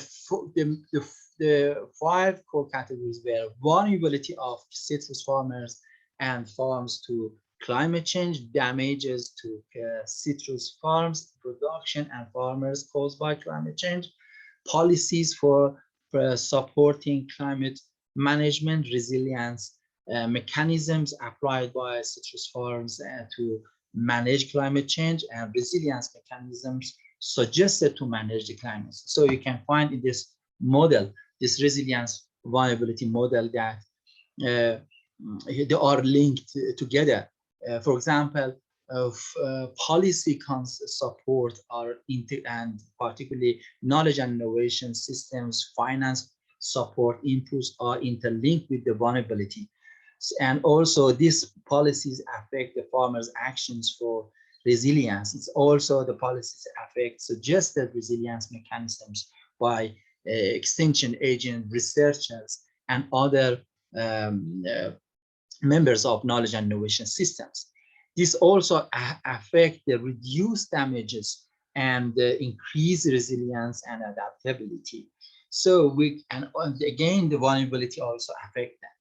So we can see that this model helped us that if we want, for example, to increase, to enhance the resilience of farmers, we need to start from the policies, and also we need to work on resilience mechanism, appropriate resilience mechanisms, and also increase the adaptive capacities of the farmers to reduce the damages, and also help them to have some actions for resilience. So if we look at the vulnerability of the citrus farms and farmers to climate change, they have exposure to climate change hazards they had before, but this exposure to climate change hazard has increased, and in the future we think that in the future this type of hazard will increase.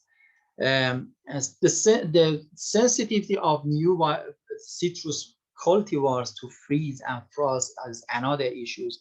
Unfortunately, during the last 30 or 40 years ago, some new citrus cultivars have been introduced to farmers, or the farmers have cultivated them, but they are not much more tolerant and resistant comparing to traditional native cultivars and local cultivars.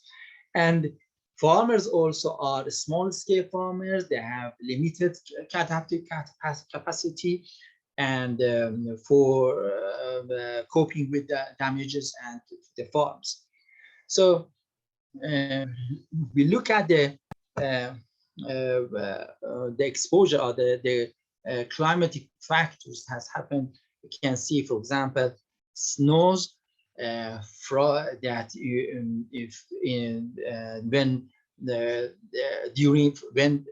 farmers wanted to harvest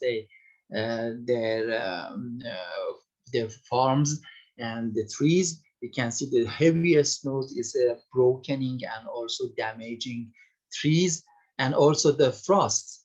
You can see that has affected both trees and fruits, and this type of damages has destroyed many farms and destroyed the fruits, and also made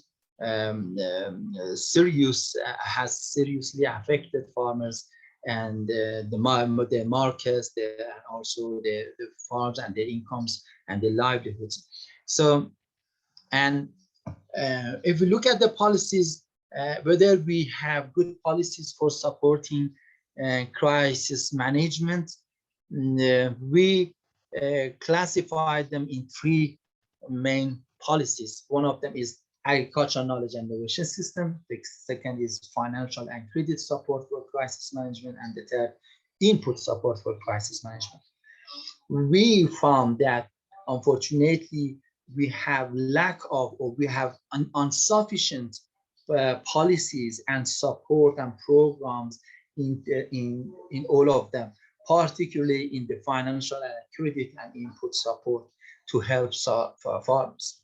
Because in part, if we especially look at the ACIS knowledge and innovation systems, extension activities has been provided the services in terms of individual visits or interpersonal activities, group-based communications, such as meetings, workshops, training courses, and farmer field schools, and also have used mass media and electronic media, and also research centers have tried to do some both research and also provide the informations and in this system. For example, we can see that two very important research center in the north, in that province. One of them is particularly working on citrus research and semi-tropical foods, and also they have linked with agricultural extension agents, but as I said, they are not sufficient. We can see that obtaining limited information, farmers, they have obtained limited information on reducing damage to citrus trees through extension training courses. They have limited visits and advice from agricultural extension agent to reduce damages, and they have also obtained limited information from pesticide sellers, where poor extension service provided by private and non-governmental organizations, and limited information obtained from meteorological forecasts and precautions through mass media. And if we look at the resilience mechanisms applied for citrus farmers, whether farmers at the moment are doing something for preventing or for reducing the damages or reducing their vulnerability, we can see they are using some mitigating actions for reducing damages caused by freeze and forest. But as I said, there are limited actions. Mostly they have worked on after the damage has happened. They have some preparing actions for reducing damage, and also during the work, for example, burning some leaves and using some heaters during the frost. But as I said, they are not sufficient, this type of actions, and still we need to work on mitigating actions that extension agent and researchers suggest, that, for example, changing the varieties, changing the pattern, the cultivation patterns, using spraying some liquids or other technologies to help farmers, and also improving the knowledge and the innovations, early harvesting, and etc. So based on this model, as we explained, we can say that citrus farms have been damaged by and are vulnerable to the extreme cold and freezing stress during winter, and we need to consider this issue very seriously. Farmers are exposed and sensitive to this stress, but they have tried to use various mechanisms which are both local and introduced by extension agents or other knowledge and innovation system actors to respond to this crisis. Most farmers' action tended to apply response mechanism, as I said, when face low temperature and freezing stress, rather than apply mitigation, recovering and preparing activities in pre and post crisis phases. For example, using variety resistance to low temperature or preventive action for reducing damage to stress. Farmers have received information from various key actors, including extension agents, but as I said, still not enough. Still, they need appropriate innovation to enhance their knowledge and increase their resilience. We need to use more participatory approaches for that. Key actors for adaptive management of activities are needed to cope with climate change. And also we need to diversify rural household livelihoods in terms of both their activities and also their cultivation. This helps them to be more resilient, to have a better adaptive capacity for when facing this type of crisis. Enhancing community-based organization and mobilization for adaptation to climate change and other issues that, as I said, this is not very strong at the moment. We need to encourage non-governmental organization and private sectors, civil society, to work with farmers and rural communities and make effort to environmental management. And we need to enhance social capital and leadership in rural area. You see that problem of sustainability, problem of related to climate change, they are not individual issues, they are collective issues. So that's why we need to work on collective solution rather than individual solution. We need to engage the communities, all of them, and to work and to find the solution together and in this knowledge and innovation system. Changing the attitude of external actors for active participation with communities. We need to, particularly external organizations, need to understand that climate change is very important, is affecting farmers, and the farmers and rural communities are the most vulnerable people in their communities. We need to enhance social learning through organization, platforms of negotiation and discussion among key actors for adaptive management of activities to cope with climate change. And finally, agricultural knowledge systems policymaker and researcher should consider farmers' behavior and need to respond to climate change. They should consider how they can improve resilience mechanisms and behavior of farmers through knowledge and innovation interventions, particularly by agriculture extension and advisory services. So I hope that I have not time. Thank you very much for your attention. If you have any questions, yeah, I will be happy to. Yeah, thank you.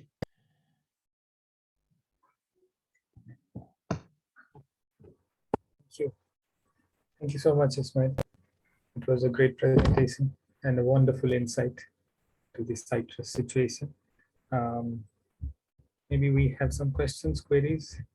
Sachin has a raised hand. Hello, Dr. Ismail. This is Sachin here. Thanks for the Thank you, detailed presentation. I have a quick question. It is also more about understanding the farmers' intentions to work with technology. So what we have built a technology for farm management for maize growing farmers, maize like corn, maize corn. So how about so we have already started working with some fruits as well, like avocado, grapes, guava, and pineapple recently. So in case if we introduce the same technology for farm management, which allows them to take pictures and understand the daily work schedule and plan the sales pipelining with the different buyers inside and outside the country. to start with inside country. So how do you think would be the reaction of the farmers if we provide them this kind of technology for citrus? And that also follows up a question: how is the internet access in the rural areas of Iran? Thank you. So there's some good questions. Actually, as I said, that if we want to have policy interventions or programs, any programs, we need to consider integrate in an integrated approach. It means that if we want to introduce something, we need to work together to construct this solution rather than just from a top-down solution we consider as a top-down solution. That's why I said that we need platforms for negotiations. We need to make or to construct the solution rather than just waiting to receiving something. So at the moment, researchers and extension agents and, for example, university are working on some of the technologies, but these technologies need to come on the table, and farmers and their representatives and their communities, their organizations come together and find out whether these type of solutions, whether this type of technology can be appropriate, particularly or especially for small-scale farmers. Some of these technologies might be appropriate, for example, for large farmers or rich farmers, but mostly when you come to small-scale farmers, you need to refine them with them. And other issues that technology, we are not just need technology, we also need social capital to use technology. Technology should be integrated with collective decision-making, collective actions.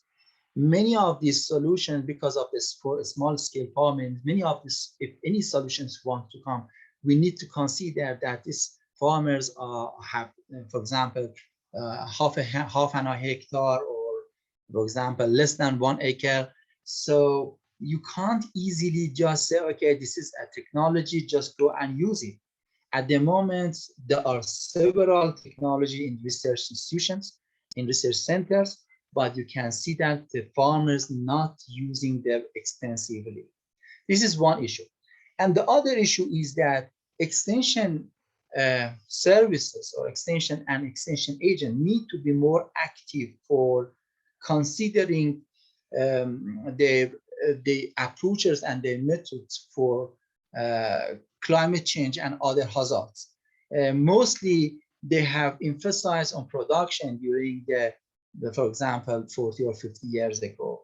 But we need to go to come to other way that production is good, but production should be considered with other issues as I said, for the hazard management and crisis management. Thank you, Doctor. I'll connect you offline with your email address. Thank you. Okay, thank you. This is my email address also at the end of, yeah, if you like to find, yeah.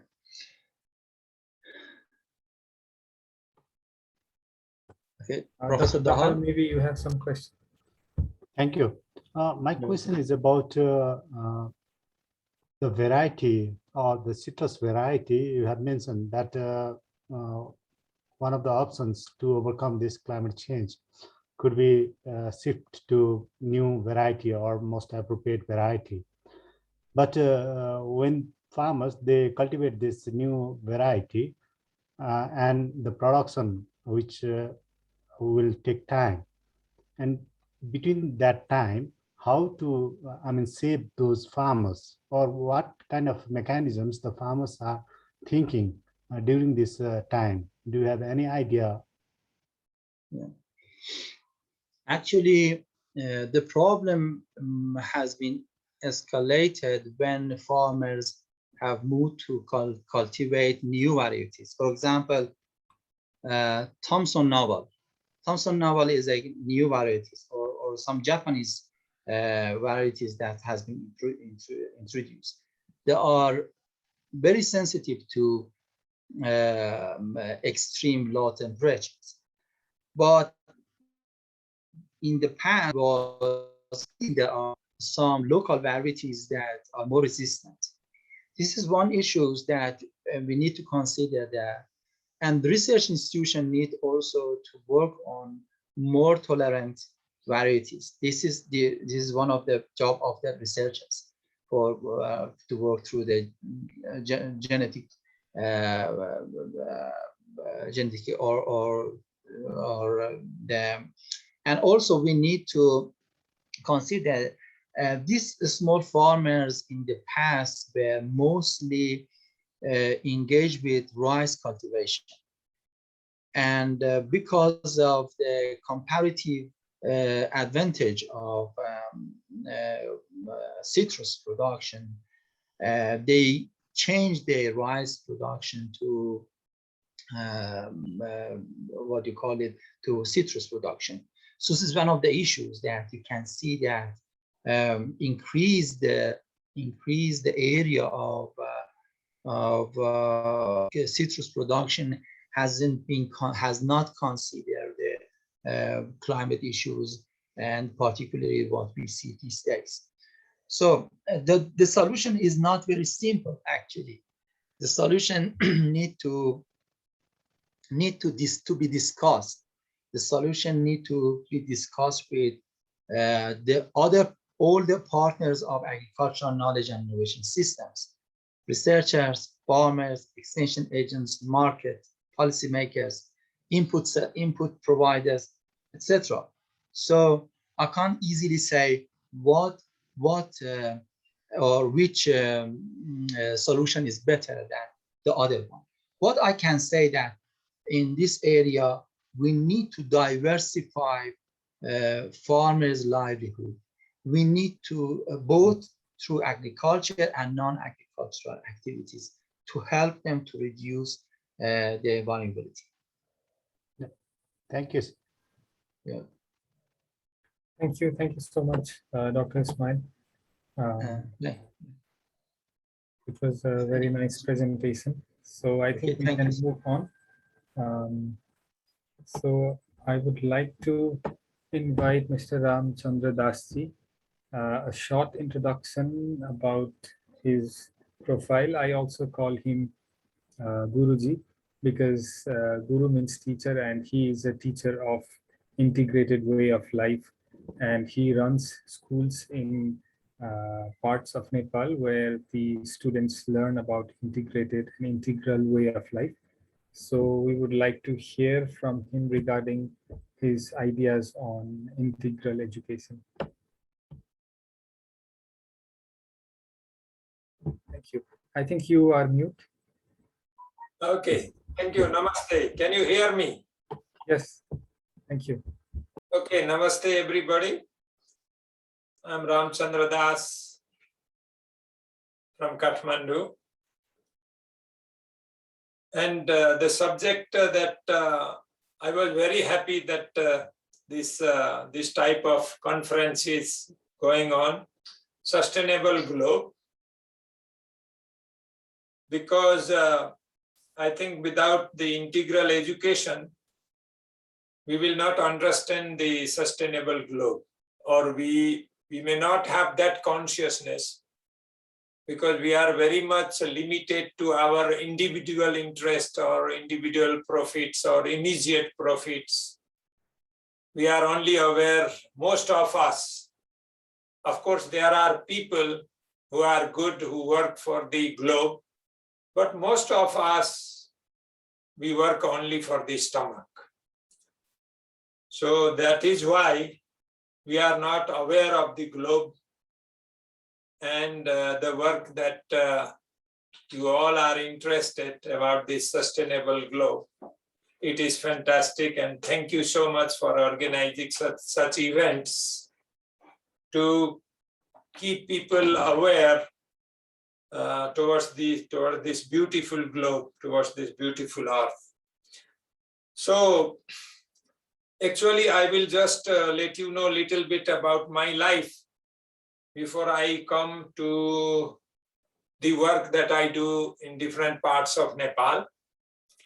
I was born in western part of Nepal in a remote village called Madane, Purkot in Gulmi district.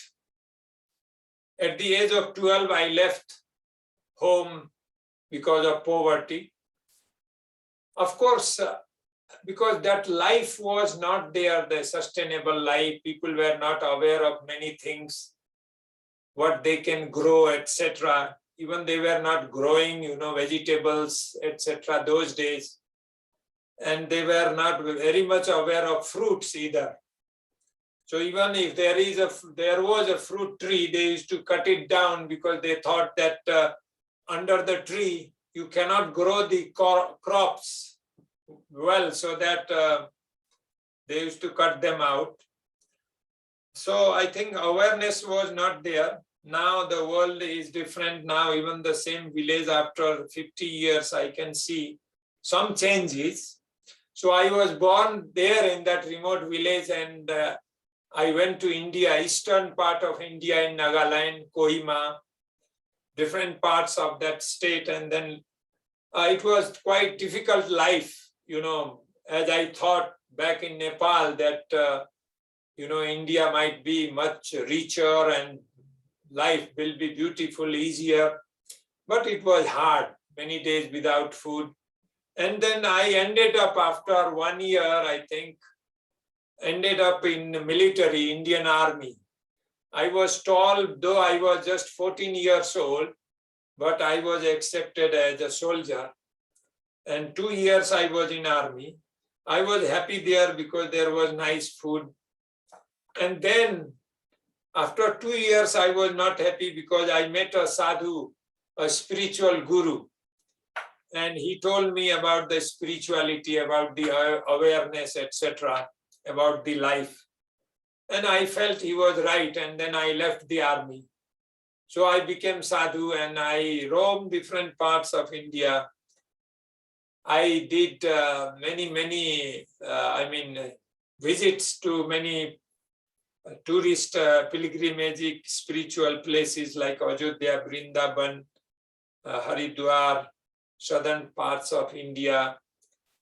And then after 7 years of sadhu life, though I was not very much happy in that life too, at that time it happened to read a book of Sri Aurobindo, Maharshi Sri Aurobindo, a great yogi from South India, Pondicherry. And I read his book and I was very much inspired by his, spiritual knowledge, by his yoga and the way of life. We think life differently. We limit ourselves so much that you cannot imagine. I mean, we are so much limited. But if you are really open, you can be the whole universe, you can be so great, so big.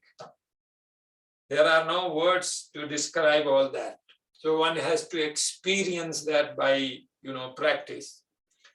So I was very happy to read that book and I was very much inspired, and seeing the address behind that book, I went to Pondicherry in 1983. In 1983. And I liked that place so much because there was so many things to learn about the sustainability, about the way of life, about the spirituality, about the happiness of life. And I participated myself in those activities that ashram was running, including Auroville. You might have heard of Auroville, which is well known all over the world. It's an international township that was created by the mother and Sri Aurobindo. And there mostly they work on sustainable, things, on sustainability. the community and in the ashram about organic farming, etc. I learned all that there apart from my spiritual journey. And I lived there for 12 years. Of course, before going Pondicherry, I had also benefited through many spiritual gurus and many ashrams that I had visited. But that had also enriched my vision, my way of thinking about life. And then when I was in Pondicherry, in the ashram, so that of course enriched me a lot, my thinking, my way of life. As before I used to think, individually for myself. But when I lived there for 12 years, I realized that I am the world and world is in me. It means that I have to respect everything. I have to share everything. Whatever I accept from the earth, and I must give it back properly. So all that knowledge I imbibed in me. And 20 years had passed since I had left Nepal, and I did not come in between to Nepal because I didn't feel also and I didn't have time to. So suddenly then, I read a book about Nepal, and then I was just 12 when I left for India. When I came back, I was 32. So suddenly I remembered about my village, the stones, the rivers, the cascades, forests. I thought I must visit after 20 years how it looks. So I went back and I saw a lot of poverty among the children, among the people in the villages. And then, I used to meditate alone on the top of the mountains, on the hills, in the forest. And then suddenly I realized that I have to work in Nepal for the children and same time for the Mother Earth. So I decided, though it was not easy and I had very limited amount of money, and since in the villages it was not that easy at that time, I started it in 1993, this organization in Nepal. Same year when I came to Nepal from India, and I bought a small mud stone house in the suburb of Kathmandu, in a village those days. It was a lonely place, few houses, few villagers, because I didn't like the city life. There was a lot of pollution. So I always wanted a life peaceful, close to the nature. But unfortunately now this place has become like a urban city, all around houses. When I bought it, there were very few houses. Now it has become a quite big city, big town, you can say. Those days it was a village, now it has become a municipality. So life, of course, as I thought, it is not like that. But I started with nothing. I had very, just with that house, no water, no electricity, no toilet, bathrooms, nothing. I had a quite decent and comfortable, easy life in Pondicherry. And I was very happy in that community because everybody was aspiring for a better world, better society, better consciousness, a life of, how do you say, all life is yoga, all life is life divine. That was, our concept. And that was our aim to lead. So it was beautiful there. But suddenly here with nothing, it was just opposite.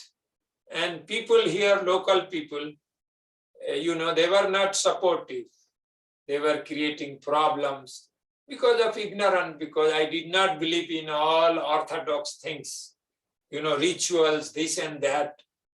Of course, I am spiritual, but I do not believe all these superstitions. So many people, they thought I am a Christian or converting them, this and that. But of course, I was a Hindu, but only based on Veda and Upanishads, which does not speak of any, limitations or any superstitions, etc. So finally, I said, I have to work here and go on working. I did not look back. There were occasions, sometime I was discouraged, and I was, remembering my old life of Pondicherry, peaceful, joyful life. But I said, Ramchandra, you have to work. You are meant to work, whatever is hard in your life. So one day you can make it easier. And, so I kept with first year, I had 4 children. Second year, 10 children. Third year, 20 children. Fourth year, 40 children. So like that, every year, children from remote areas, from poor family backgrounds, broken families, and orphan children all together.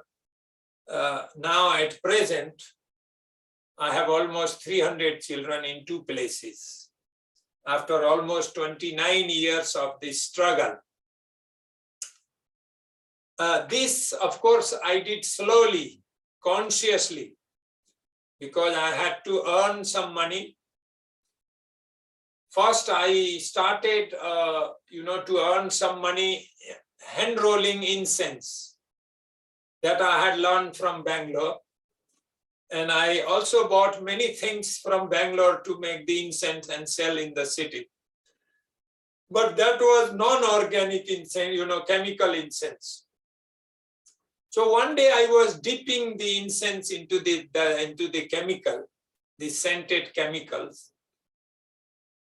And whole night I could not sleep because my eyes were burning. Then I realized it was the chemical scented liquid that was causing my eye pain whole night. I said, now no more these chemical things. That was, at that time I had ordered quite a big amount of, that material. I all dumped under the earth. And I said, I will no more use the chemicals. And I started making incense with, herbs. Though it was not very strong, but I said it's good for me and for everyone. And similarly, I bought some land around this house. And then I started, cultivating vegetables, maize, corns, and other items. There also villagers, they used to put, chemical fertilizers. First year, my crops were not good. Second year, I live very close to the jungle. So second year, I went to jungle. I cut all the useless, shrubs, etc. And I make a very big heap of compost. And when I started cultivating with this compost, so next year my corns were very strong and thick, bigger than the, those who were putting urea.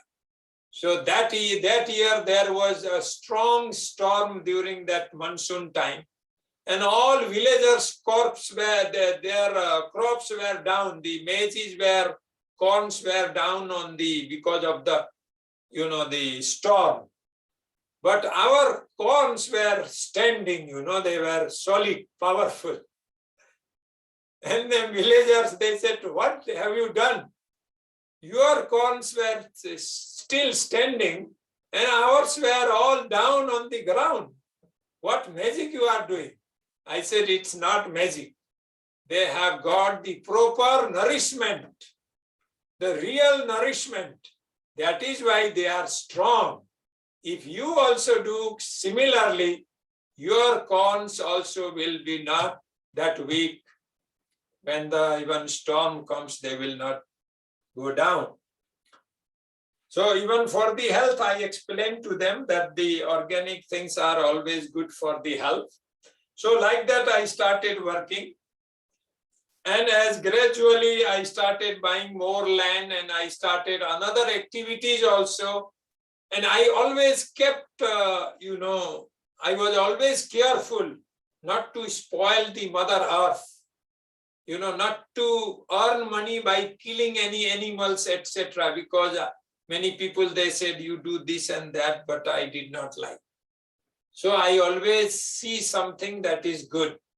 So I started also making some pashminas, the shawls, fine shawls, high quality that I sold in foreign countries, and many other activities, guest houses, and many other income generating activities like Thanka paintings and yoga teachings, tourism, etc. I myself was the guide to take the tourists from here.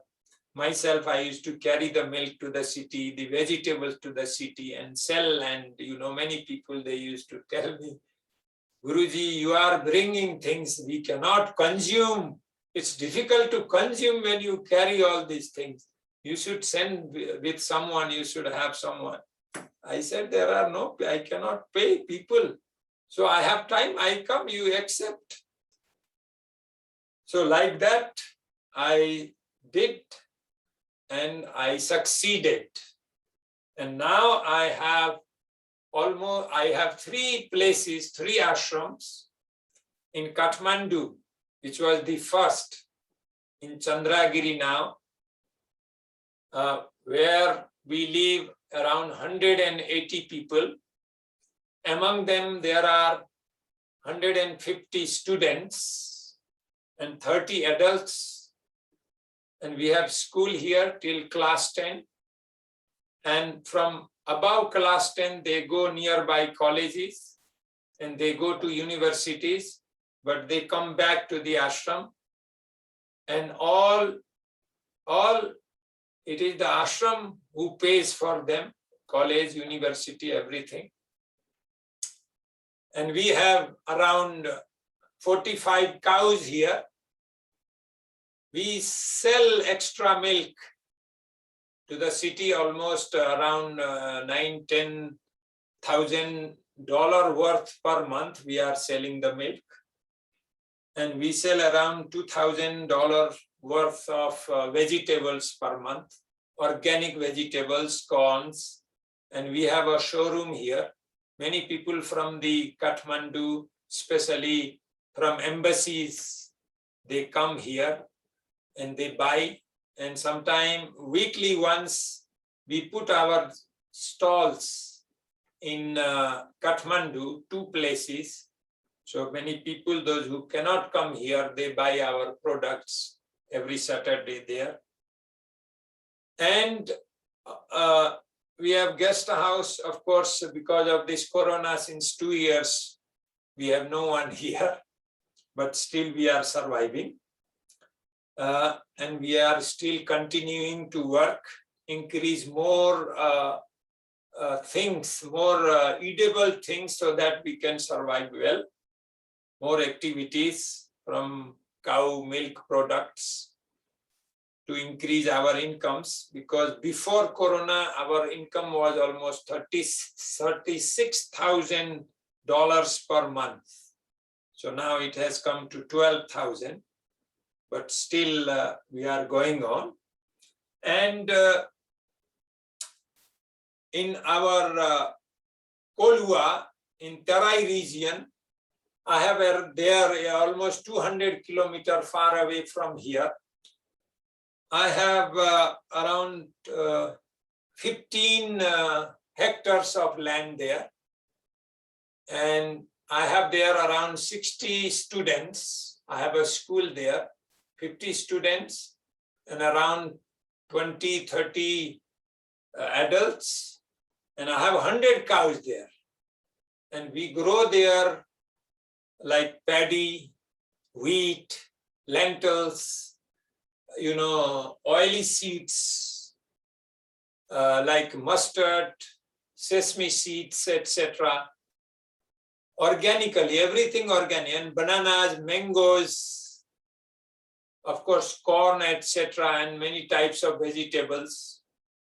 Some of the crops we bring it to Kathmandu and we sell here. And mostly we make ghee, the purified butter there. Unfortunately, there the price of milk is so low, but still we have no other choice, but we still go on. And you know, in my life, here since I started in 1993, this Kathmandu ashram, 2003 I started that Tarai ashram after 10 years. Then 2013, again after 10 years, I have started in Gulmi, where I was born, that ashram. In that ashram, it's more retreat and organic treatments. If someone is sick, like for example, we have Ayurvedic, Panchakarma, etc. there. Mostly tourists from France and other parts of the world, they come. And it's a lonely place, about 2,000 meters from sea level. It's a nice place, lonely, overviewing a quite big space far away. So there, also we have around 7 cows. We don't have children there, 13, 14 adults there who take care of that place. There also we have around 20 hectares of land. Of course, you cannot cultivate everywhere, but we are planting there many, many trees. And it was almost a barren land because it was the land of the people where they used to grow small shrubs, but they used to cut every day for the firewood. So since we bought, already it has become a jungle because we planted thousands and thousands of trees in that area. Sometime now it has become a bit difficult because the you know, tiger, leopards, they come there and they get sheltered there because of the dense. It has become so dense now, and we want to even plant more trees there. And Shakil and some of his friends, they were there, they liked that place, and Shakil has been very much interested, and some other friends also, to develop that place internationally. So we hope that his intention and his willingness will improve and enhance and enrich that place, and it will be a very beautiful place. So last almost 8 years, almost 9 years, we have been working there.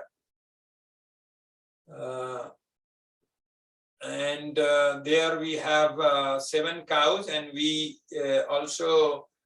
produce some Ayurvedic herbs, and we collect also some herbs from the forest. And we are also creating awareness among the villages about the the benefits of the forest and benefits of the trees, etc.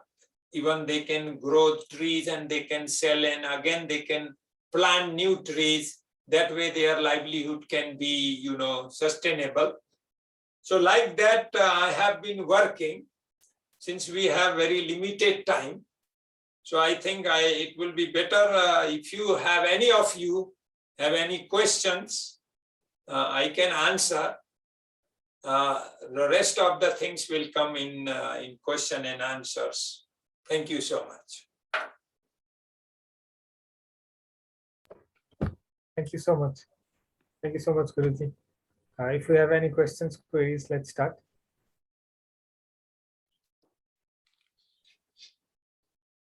Yeah, thank you very much. From Germany. I also know Pondicherry, and I was also very much influenced by being there. It was in 1980, so more than 40 years ago, but influenced the rest of my life very much. So thank you very much for pointing out this. And as I told yesterday, I already wrote it into the chat session. spirituality is the point.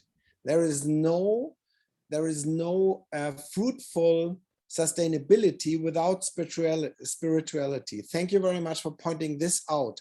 And I agree completely. The reason and the origin of spirituality is not so important. For example, I'm a Christian, and you were also mistaken as a Christian, and you are a Hindu. There might be Catholic Christians, there might be people from the Muslim background. This is without any importance, but when we have spirituality, we could feel it from your speech. Then I think sustainability is our point. So thank you very, very, very much for your talk, and I hope that we can meet very soon, and I will be part of this international movement into your ashram in the west of the country. I promise. Thank you very much. Most welcome.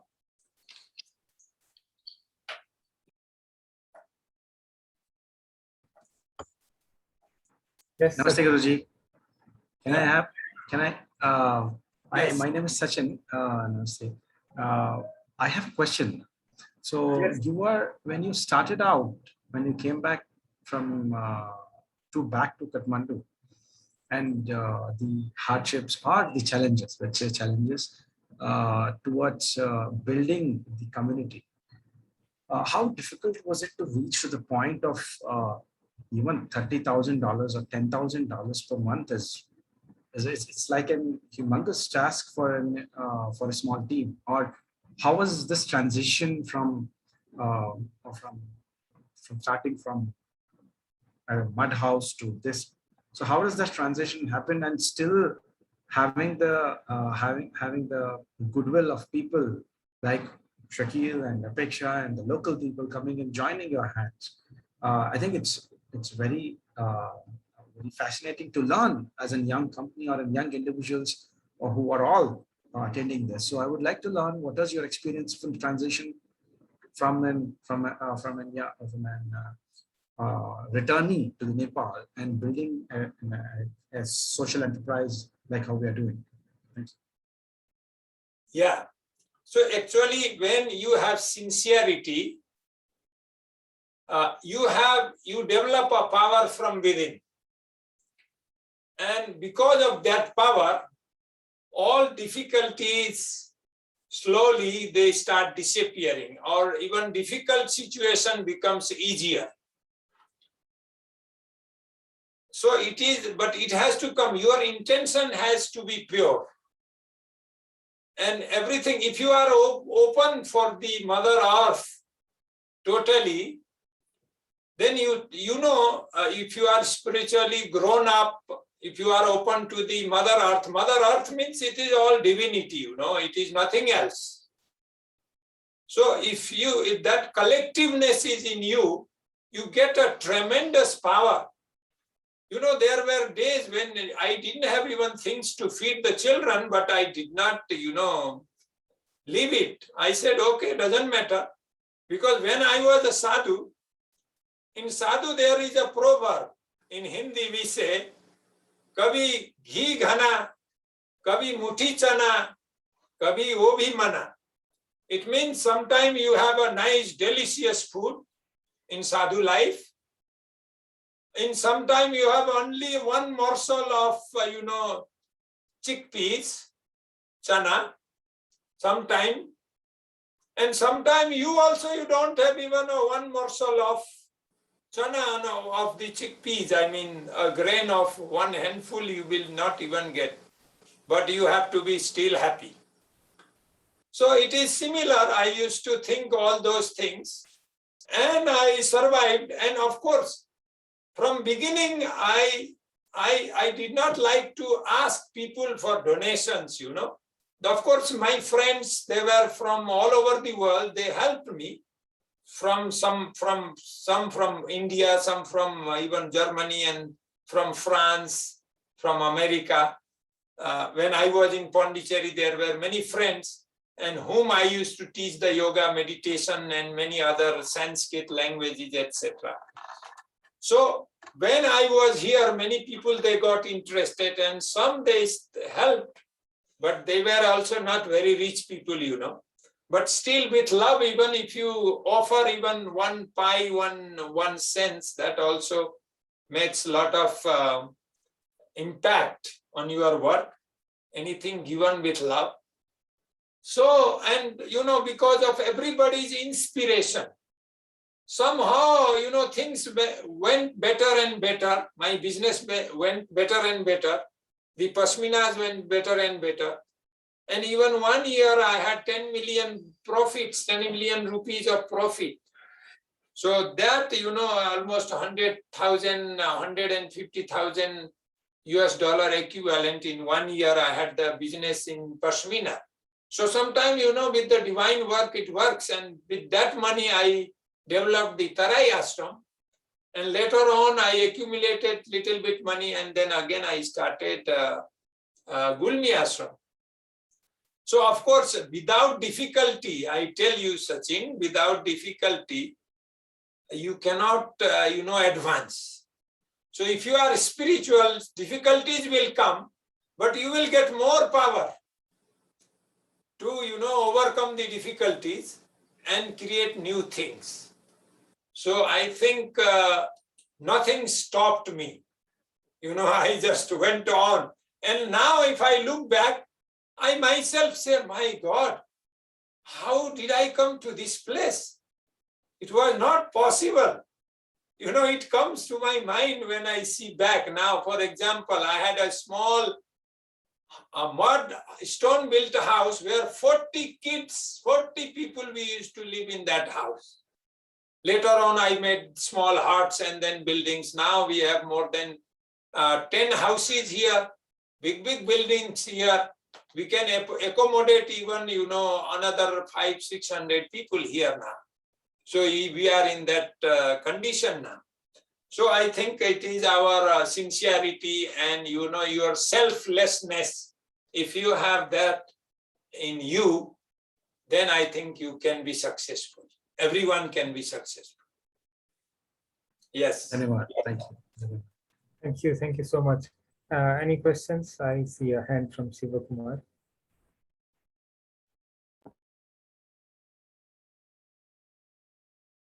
You are mute. Could you please unmute? Oh, hello, sir. Namaste. Namaste. I had a question for Guruji. Yeah. Sir, nowadays technology and spirituality means I had a doubt that which is at the top? Is it the technology is at the top or spirituality is at the top? I need to know this answer. You see, everything on this earth is somewhere related with the spirituality. Everything. There is nothing where spirituality is not there. So even the technology is the part of the spirituality. So according to Sri Aurobindo, he says the life on this earth can be happy, can be fruitful, can be contentful only if you can take spirituality and materialism parallelly in your life. So you cannot be happy with only one, you know, on only one, how do you say, one wheel. You cannot go, you cannot reach that, that completeness, that happiness, that integrality you cannot have unless you take together the spirituality and materialism. So I think for me, I feel from within, even technology is also the part of spirituality. Okay, thank you, sir. Thank you so much. Any more questions, queries?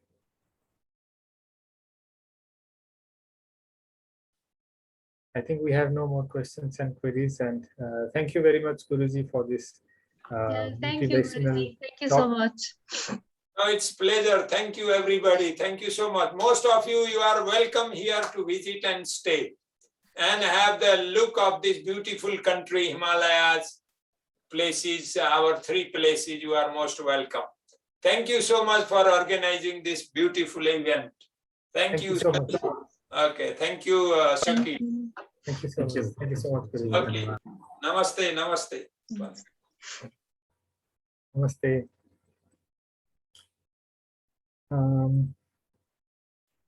So I think we have 2 more presentations, and I think we can take a small break.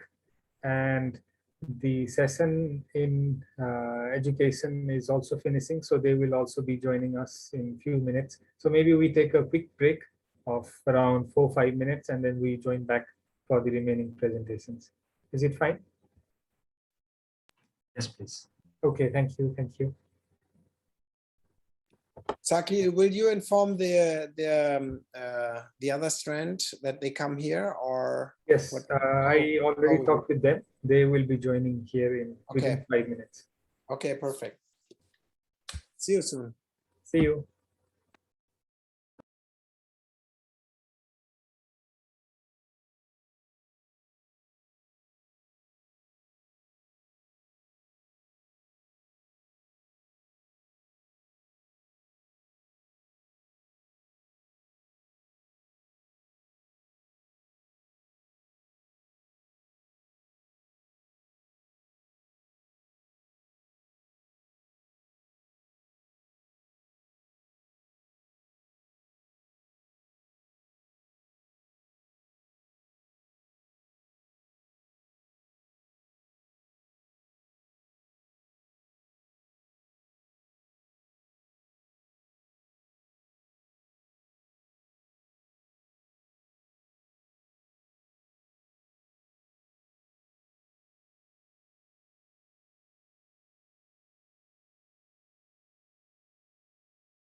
Hello, everyone. We are having a short break of 5 minutes, so we will restart in 2 to 3 minutes. Thank you. Okay.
had the cosmopolitan. Yeah. And the cosmopolitan idea is from Immanuel Kant, who was German, and he never traveled. I think the farthest travel he made was something like 80 kilometers. So he never traveled, but he was thinking about cosmopolitan ideas. And I mean, this is what brings us together, and we can see from our faces. We are cosmopolitan, and this conference is a cosmopolitan event. Yeah. And this makes it so worthy. So what is it, Sakir? Help me, please. Wertvoll. Yeah, I think we are on the right path. Worthwhile. Thank you. Martin, I agree with you completely. And yeah, unfortunately, we see it firsthand in Southern Africa. If we compare Eswatini with South Africa, I don't know whether you noticed it when you were down, but the attitude in Eswatini, the old Swaziland, is totally different to the attitude in South Africa. South Africa is grab what you can, very materialistic, etc. Whereas Eswatini, which is a much poorer country, a much lower gross domestic product, etc. Overall, yes, of course, there are problems. They're quite big problems. But overall, it's a much happier place than South Africa. Yeah, that is true. Yeah, we can also feel it.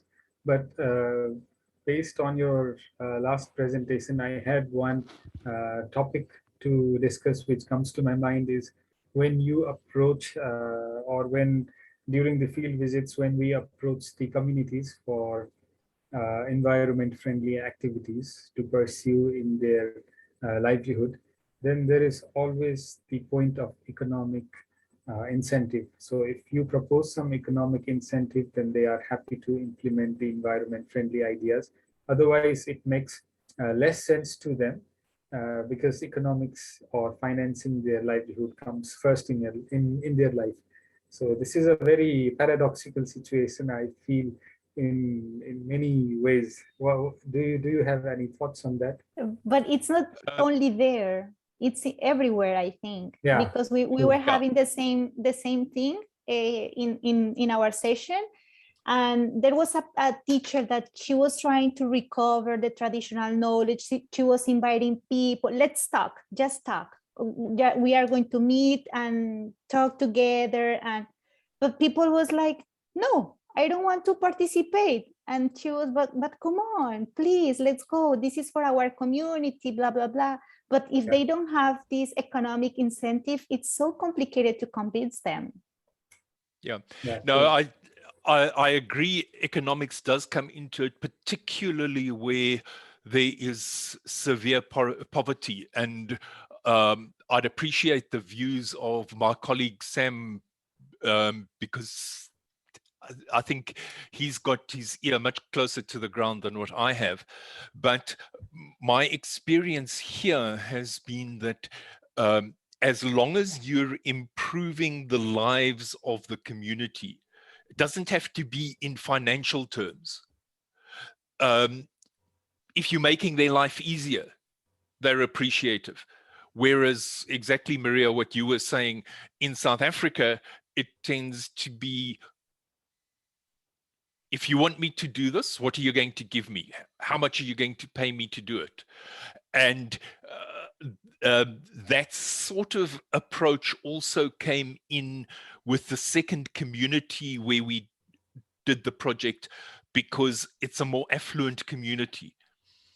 So they weren't particularly interested in the land because they're close enough, they can travel into the urban center and earn money. So the land means very little to them, whereas the community that I showed is very strongly reliant on the environment. And so if you're helping them to bring part of the environment back into use, they're very appreciative and are very happy to get involved and to do something to uplift their lives without, well, what's in it for me? Because they see that it will make their lives easier or better. Thank you. Can I add something from my perspective of economics? Yes, There's a book called Homo Sapiens. I think you guys might have heard about it. The book, or the author's name is Yuval Noah Harari. I think he's an American Jew. I'm not pretty sure. But the book is about how the Homo sapiens have been evolved from last 100,000 years, when the agriculture came and stuff like that. And there is one point they have mentioned when the barter system got converted into the money system. Because it was something which just happened, that the incentives that what we give to the stakeholders, that was something, there's a two perspective that brought in the book. One was the short and the long term. In the short term perspective, if it is good for the people as a cash crop, or in the agriculture, for example, or something like handicrafts, if it is a cash making thing, it will help us them in the short term. So if it is an societal, so we have to show them in a social capital perspective as well. So and at the same time, the social capital should bring in some revenue in the long term as well. In any sense, because the system itself has the capitalistic wheels running. Even the China, which is a biggest communist nation in the world, but still it is running on the capitalistic principles and the market-driven capitalistic principles. So it is reality. We all have to survive. So it's something, and in the short or the long term should have to be included. That's one of the reasons we started the company as well. So that's why I'm something which is very close to what we're doing as a social enterprise. So yeah, thank you. Sorry, Sam, can I just put you on the spot to comment on my observations? Please feel free to modify them, shoot them down, whatever. But it would be interesting to hear your thoughts. Sam Sayama.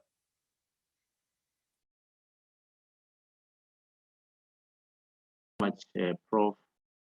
Unfortunately, I was out when the conversation started. I only joined whilst it was in progress. I didn't get the full picture. I don't have the full picture of perhaps the discussion.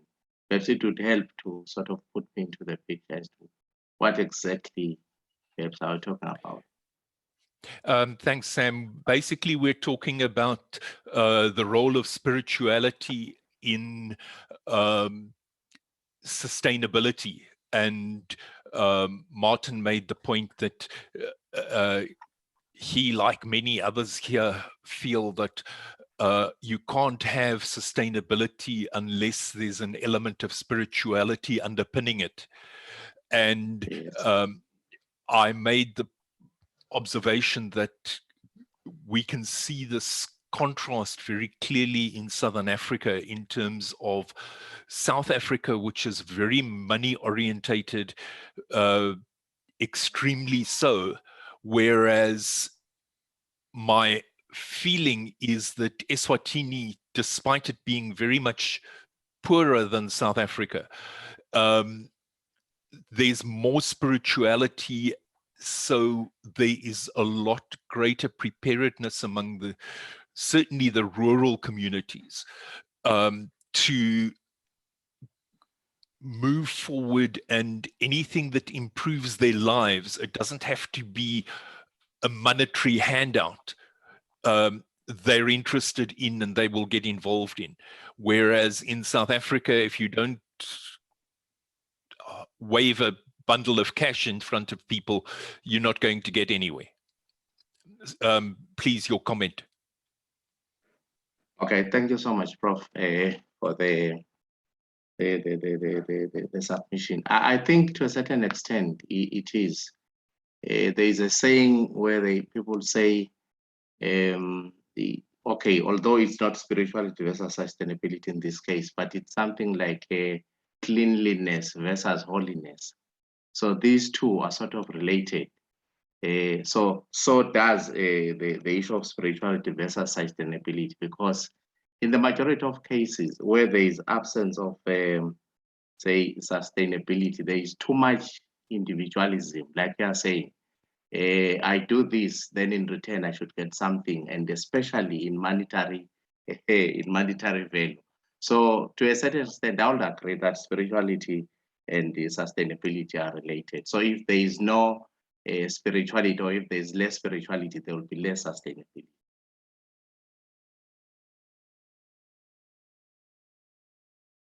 That is my take. Thanks, Sam.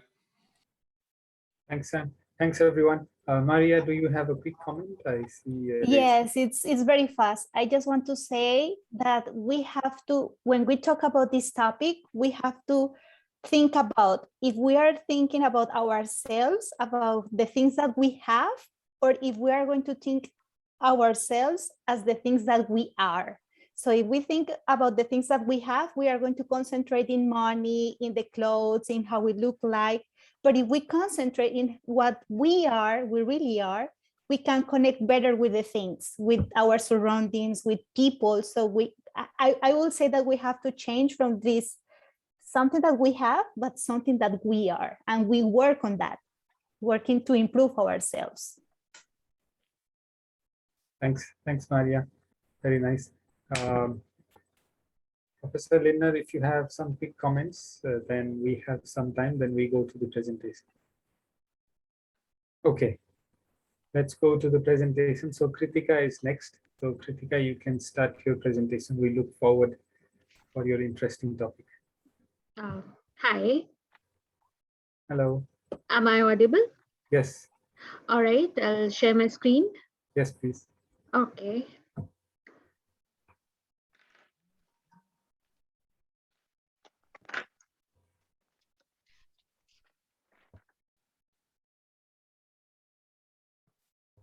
Is it visible? Yes, we can see. All right. First of all, I would like to thank the organizers for giving us the opportunity to present our work. Today I'm here, will be presenting a part of our research study, which mainly concentrated on assessing the climate risk to rainfed agricultures in Karnataka. So recently released IPCC's assessment report 6 has warned about an increase in the mean air temperature, more intense and frequent extreme heat events, and increase in precipitation over South Asia, which includes India as well. It is also supported by a regional climate change assessment study carried out by a Ministry of Earth Sciences, which also projected an increase in temperature in mean annual and summer monsoon rainfall, an increase in rainfall variability, and intense heavy rainfall events, and extended dry spells. So these possible climate changes in temperature and rainfall are expected to have impacts on crop yields significantly, and specifically in for rain-fed agriculture. So our study area is Karnataka. I think I'll be repeating most of what Dr. Gracie has already mentioned in her talk. So Karnataka is one of the largest states in south of India, located on the western coast of the continent. Also, it has more than 50% of its population that is dependent on agriculture for its livelihoods. And more than 60% of its area comes under the rain-fed agriculture. And 76% of the farmers are what I would term as have small and marginal land holdings. Okay, is my screen visible? Yes, we can see your screen. All right. So I'll quickly walk you through the approach that we have taken for this climate risk assessment study. We started with the climate data collection. We have collected the district-wise daily data for rainfall, which we obtained from Indian Meteorological Department. With this data, we carried out climate modeling. We have done we have assessed historical climate trends for rainfall and extreme events.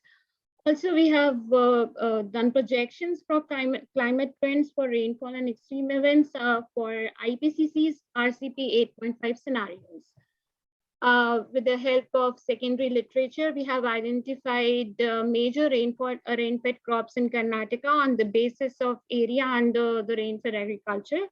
And we have identified two major crops, that is maize and groundnut.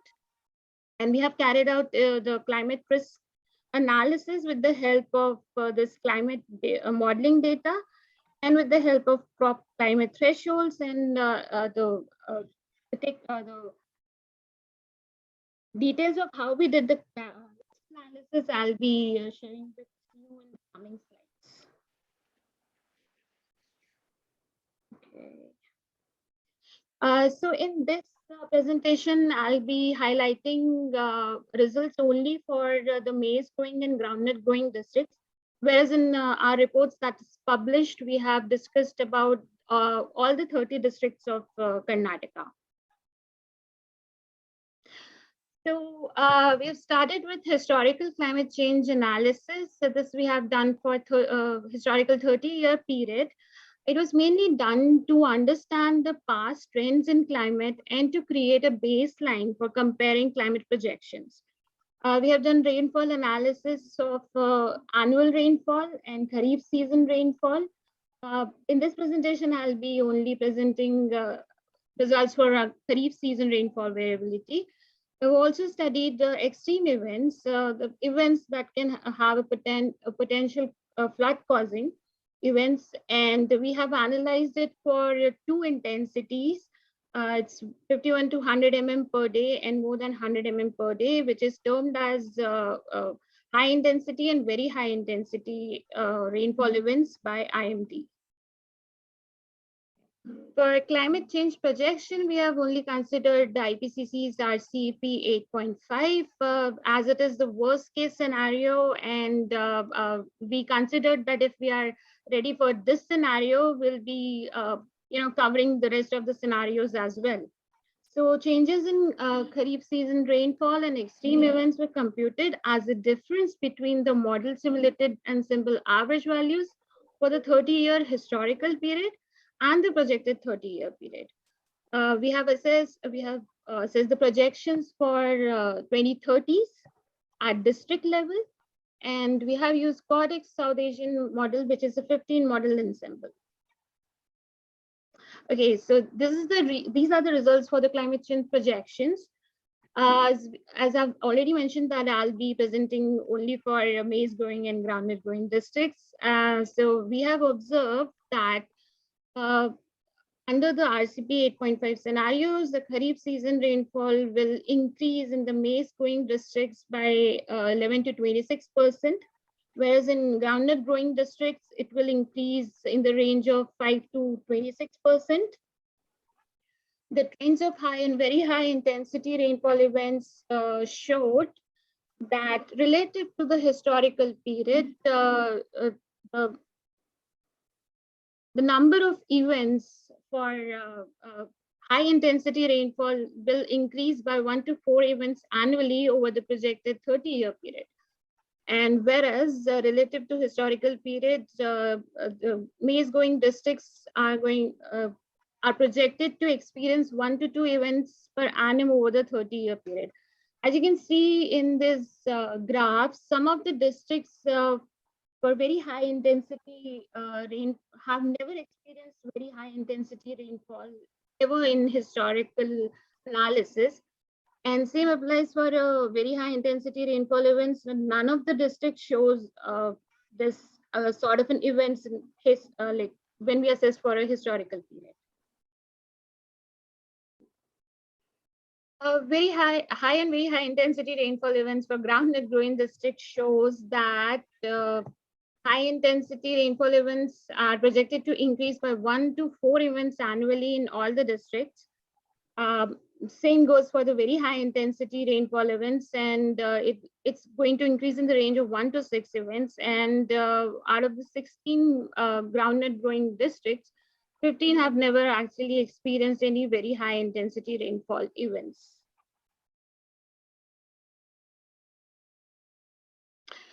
Okay, so coming to the risk analysis.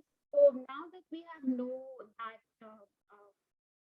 the districts going, maize and groundnut growing districts are going to experience such kind of a climatic variability, climate change impacts.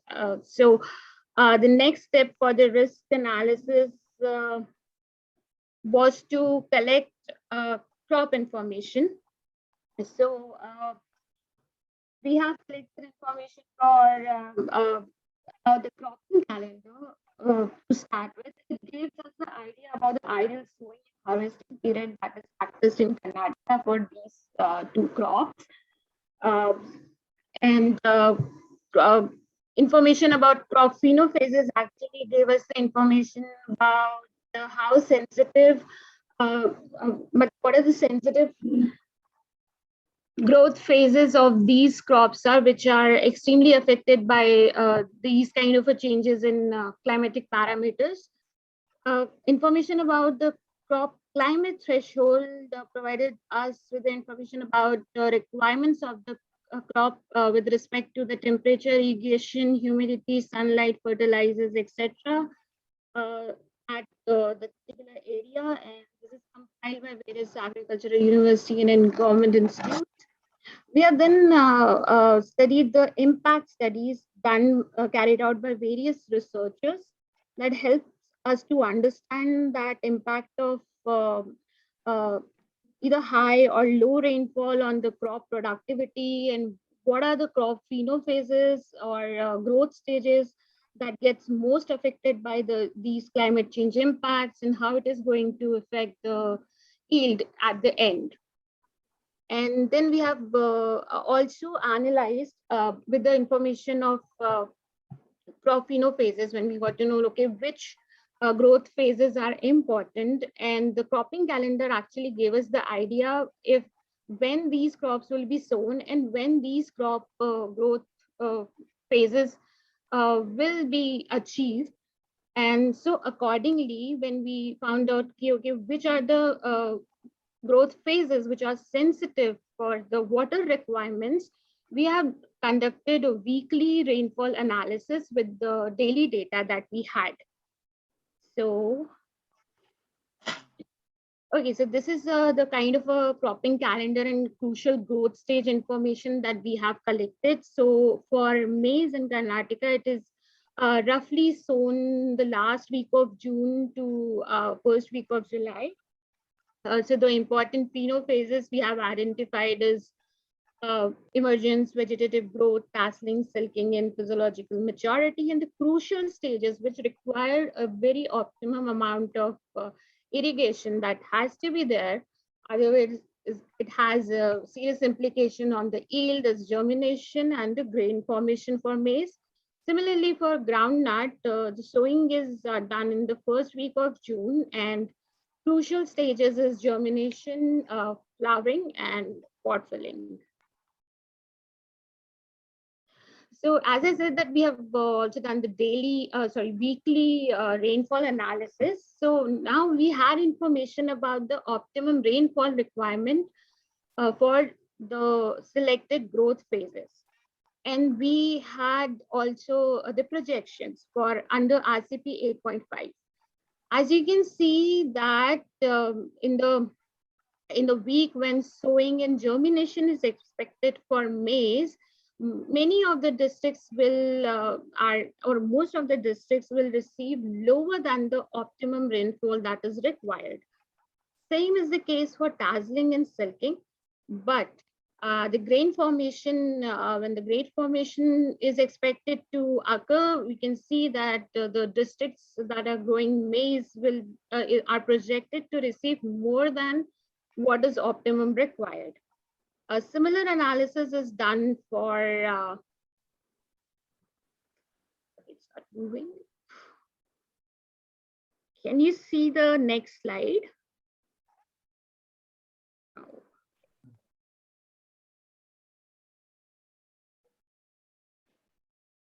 Okay, the similar analysis is done for the groundnut growing districts. As you can see that for the week that is when sowing and germination are expected. The districts growing groundnut will be are projected to receive more than optimum required rainfall. But in the flowering to pegging and the pot filling stage, they are expected to experience a lower than the optimum rainfall that is required for the proper growth and development of the crop. So now, so what are the implications of all this information ultimately on the production? So for this, we have studied the impacts studies that is carried out by various researchers. So after compilation, the information, we came to the point that if there is a higher than optimum rainfall experienced by maize at sowing and germination, it could lead to the submergence, poor seedling establishment, stunted growth, delayed development or crop damage, and ultimately leading to the yield loss. At the grain formation, if there is a higher than optimum rainfall, then it can lead to the waterlogging. It might decrease the maize production by 40 to 100%. There could be a flower shedding, root rot, and wilting. Also, if the districts are going to receive lower than the optimum rainfall at sowing and germination, it has adverse impact on the height and leaf development. It can lead to loss up to 25% in the yield. At tasseling, the losses can be in the range of 25 to 29%. At silking, you can see a yield loss up to 50%. And at grain formation, the yield loss could be up to 21%. The impact studies on implications of these impacts on groundnut shows that higher than the optimum rainfall at sowing and germination delays the sowing, results in yield loss. Also may result into disease infestation. At pot filling stage, it can decline the yield in the range of 25 to 36%. If they are going to receive lower than the optimum rainfall, it can lead to 13 to 19% loss in the pod yields at the flowering and pegging stage. And if it happens at the pot filling stage, it can lead up to the loss of 56 to 85%. But now that we are aware of all these implications and all, so next step for us was to suggest what could be the adaptation measures that can be applied for all these circumstances. So so we have divided the suggested adaptation measures into the 3 heads, that is on-farm and community scale interventions, institutional interventions, and innovative strategies that we can consider. So on-farm and community scale interventions includes the mostly suggested interventions such as contour bunding, contour farming, and farm pods that can be used to deal with the dry spells. In field practices such as mulching, reduced or no tillage, cover cropping, or agroforestry that can be used for handling the flooding. Then also there's another technique that has been now been recognized in India, that is zero budget natural farming. Also, we can also opt for changes in the timing of sowing and use of climate resiliency, the crop diversification to manage shocks of this climate change impact. Institutional intervention can include providing climate information to the farmers so as to enable them to make an informed decisions. We can strengthen the crop insurance systems prevailing here, or provide us social safety nets through schemes such as NREGA. So I would like to briefly talk about the innovative strategies that we suggested that can be considered and are piloted, not in India, but like at many places around the world, and might prove beneficial. So starting with the scheme called like crop insurance with no claim. So it is piloted in Kenya and being designed specifically for small farm holders. So in this scheme,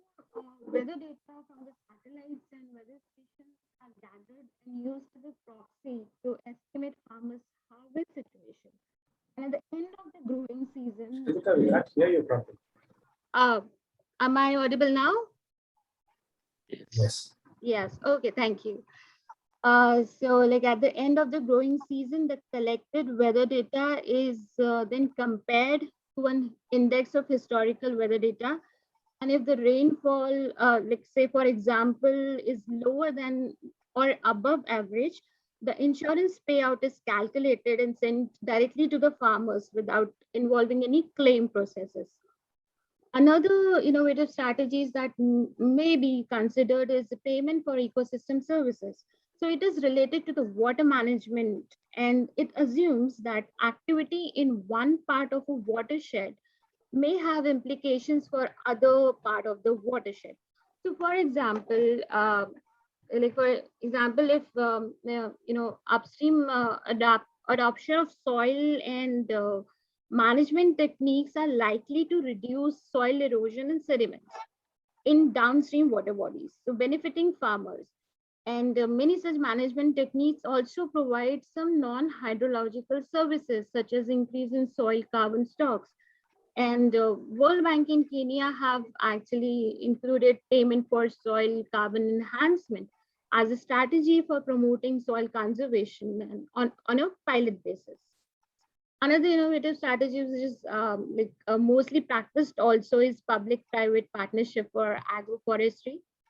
And the fourth is forecast-based financing for social protection. So this is a kind of a financial mechanism that is when put together by anticipating hazard based on forecast, and if properly, if it can be linked to protection systems such as NREGA, can help buffer climate related shocks. So these are the some adaptation measures that is being proposed in our study. Wrapping up this presentation here only, and if anybody is interested in going through our detailed work, it can be accessed at www.cstep.in. Thank you.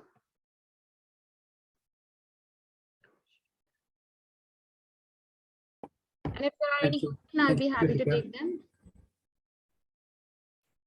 Thank you, Kritika, for this nice presentation. Thank you so If we have any queries, questions, let us proceed.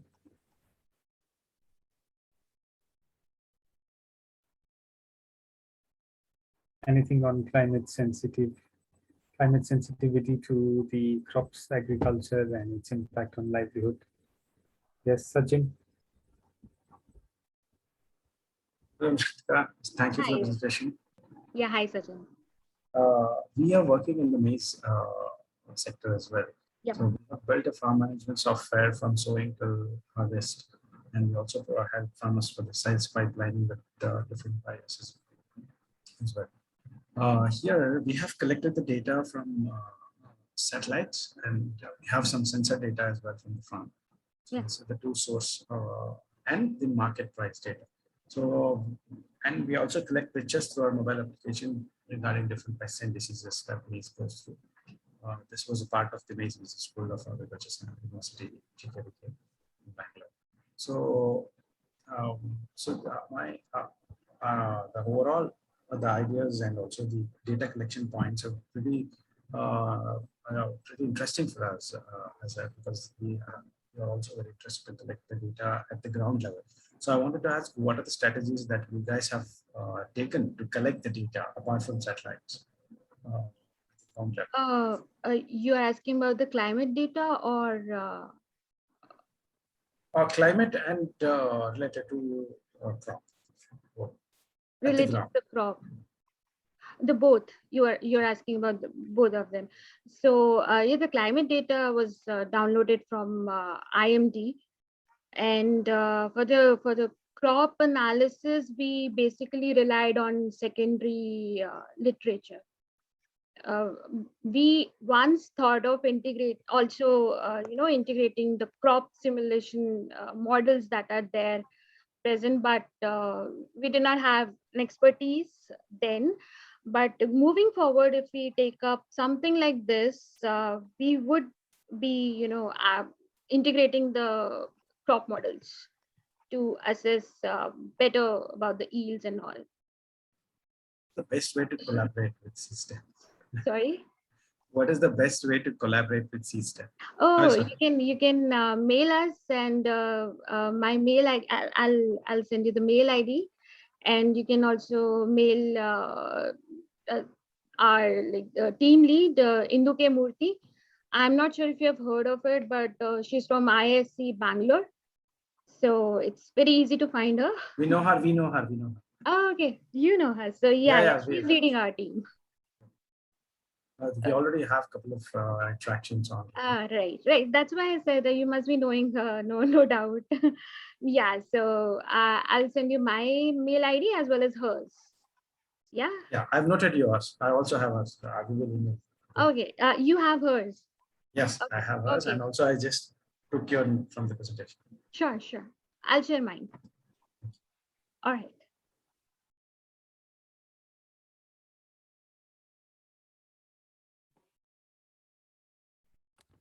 Any more comments, queries?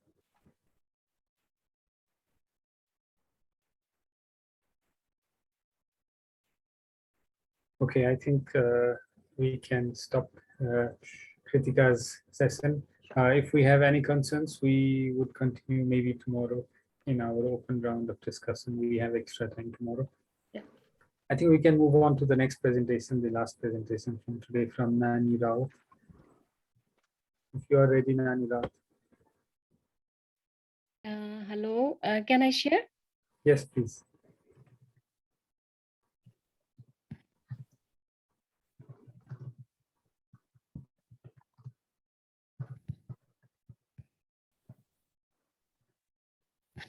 Is it visible? Yes.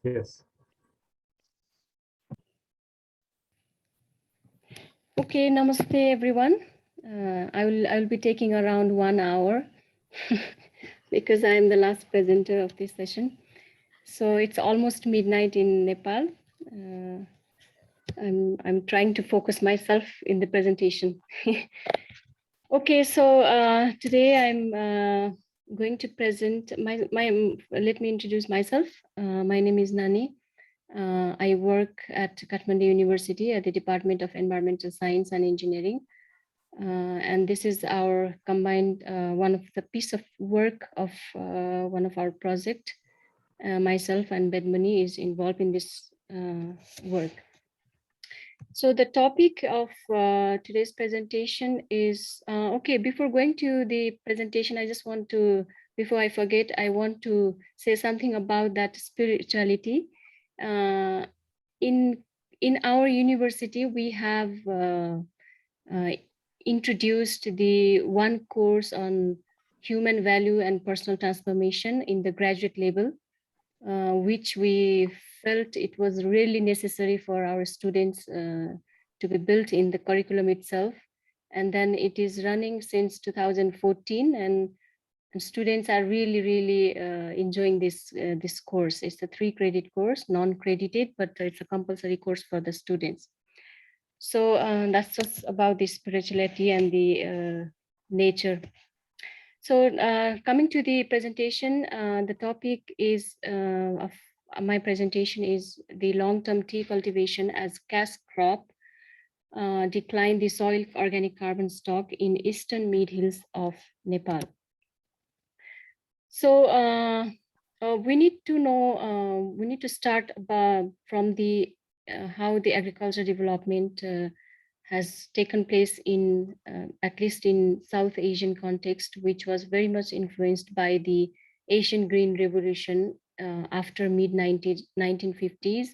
It was a package to address the hunger, and it was, everybody knows it was a package of four things: genetically modified seeds, agro inputs, chemical fertilizer and pesticides in that agro inputs, massive irrigation, and use of heavy machinery. And of course, this package has increased the production tremendously in South Asia. And it was mainly implemented in India and Pakistan, whereas in Nepal it was not directly implemented, but because of our open border, our farmers, especially in the plain areas, were also motivated by this green revolution. Okay, so after that green revolution, our way of agriculture, labor-led agriculture, was being replaced by the capital-led agriculture. And if you see this graph, it says that the total nitrogen fertilizer that is produced in the world, more than 60% of the fertilizer is used in East Asia and South Asia. So which means that we are the biggest consumer of the nitrogen fertilizer that is produced in the world. Dr. Rao, sorry, we can't see the graphs. Yes, now, yes. Can you see now? Yes, please. Okay. So, so that is the factor that has motivated farmers to adopt the intensification of agriculture from the traditional practice, traditional farming system. So what is agriculture intensification that we define in our context is the increased number of crops, the increased use of chemical fertilizers, high-yielding varieties, and pesticides. So, and we have in South Asia a common factor that the land to population is quite increasing in most of the South Asian countries. So the per capita cropland area is decreasing day by day, and Nepal is also not exception. So if we compare the data from 1991 to 2002, we are already per capita cropland area is already decreased by 0.2. So now it must be more less than 0.5. So that intensification is mainly focused in Nepalese context in two aspects. The first aspect is on vegetable production, commercial vegetable production.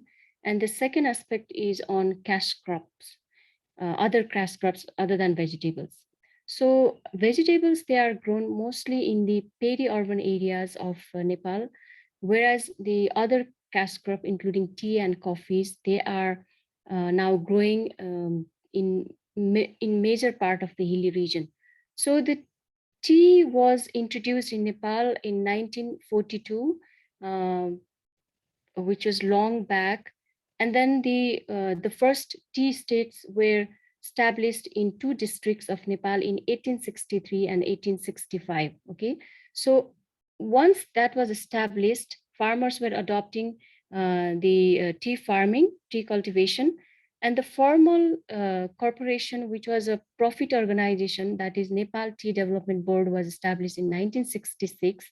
But then later in 1993, a non-profit organization, public organization, was established by the government of Nepal, which was called Nepal Tea and Coffee Development Board. Okay, so until now we have 142 registered tea estates, and whereas number of registered smallholder are 9,000, almost 10,000 smallholder farmers. So currently tea export is the third leading agriculture export from Nepal. And it ranks the 19th position in world tea production and contributes to 0.3% of this share. So this is the kind of background why tea cultivation and its implication on soil is important.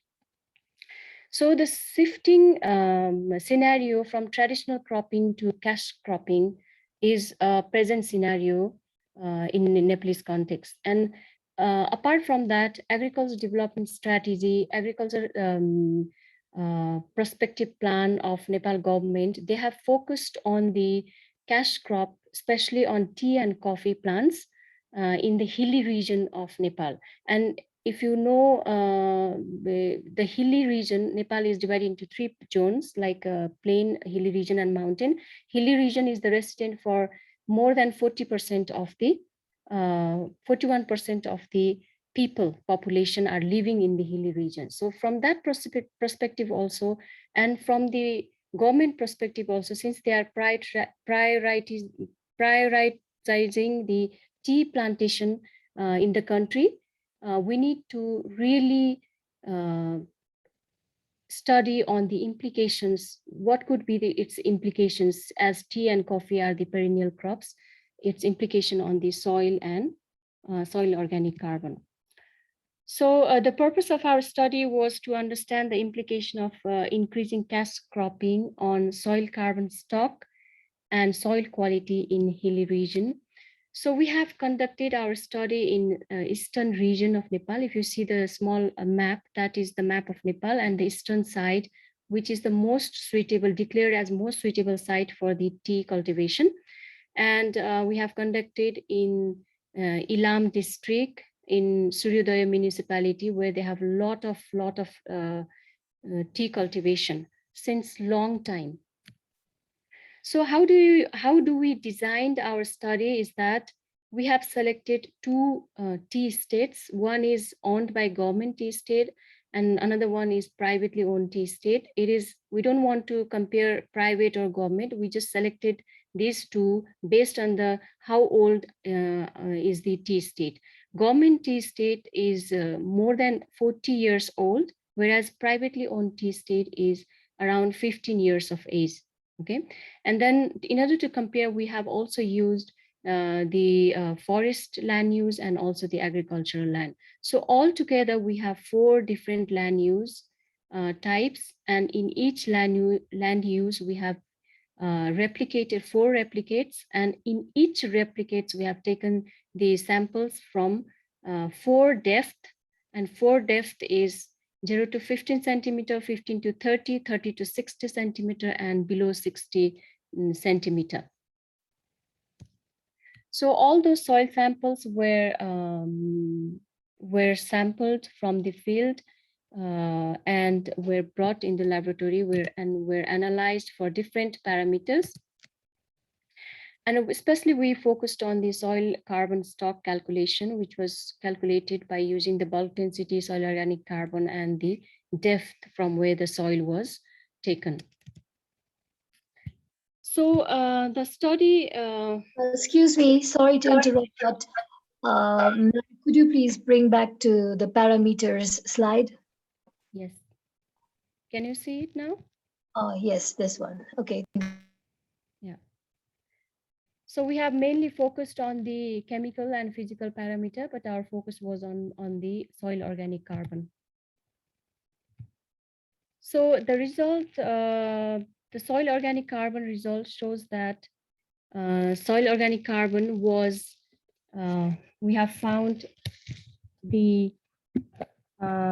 is higher in the tea estate that is owned by the government, especially in the depth of 0 to 15 centimeter, and it could be because in the government owned tea estate, since they have a longer history of cultivation, and there is this regular pruning of tea bushes every year, so that could be one reason of having the higher SOC in 0 to 15 centimeter depth in the government owned tea estate. And also there was this significantly higher soil organic carbon in all the land uses in the depth of 0 to 15 centimeter. And then that is related to the, that could be related to the continuous production and deposition and decomposition of the litters in that upper depth. So this ANOVA shows that the 0 to 15 centimeter depth has the significantly higher SOC, soil organic carbon, compared to the other depth. Now coming to the soil organic carbon stock, we have calculated for each land use types, and we found that soil organic carbon stock was highest for the agricultural land. And it could be, there could be 2 possible reasons for this. One is that since the tea estates are, the site that we have chosen, the tea estates are in the upper part of the hilly region, whereas we could not find the adjacent parallel agricultural land. So we have to find the agricultural land slightly foot slope of the T state, but that is adjacent to that T state. So maybe because it is in the foot slope, there is this leaching of the materials to the from the T state to agricultural land. So that could be one possible reason. Other possible reason is that could be that it doesn't have the irrigation facility in agricultural land. So that is one reason of having the abundance of soil organic carbon deposition in agricultural land. So now coming to some soil physical parameters, we have found that the privately owned tea state have significantly higher moisture content, and we think that that is because of the aspect, because that was facing towards the northern side. So it is more about the static factor, which is contributing to the soil moisture content. And on bulk density, we did not find that any significant difference on that. And texture-wise, also, it is mostly clayey loam and sandy clayey loam. So on the chemical parameter, there was this pH was significantly higher in agricultural land compared to other land use, and which could be attributed to the use of chemical fertilizers, heavily use of chemical fertilizers, especially ammonium fertilizers, and that releases hydrogen ion in the soil, and that contributes to the higher pH. That could be the reason.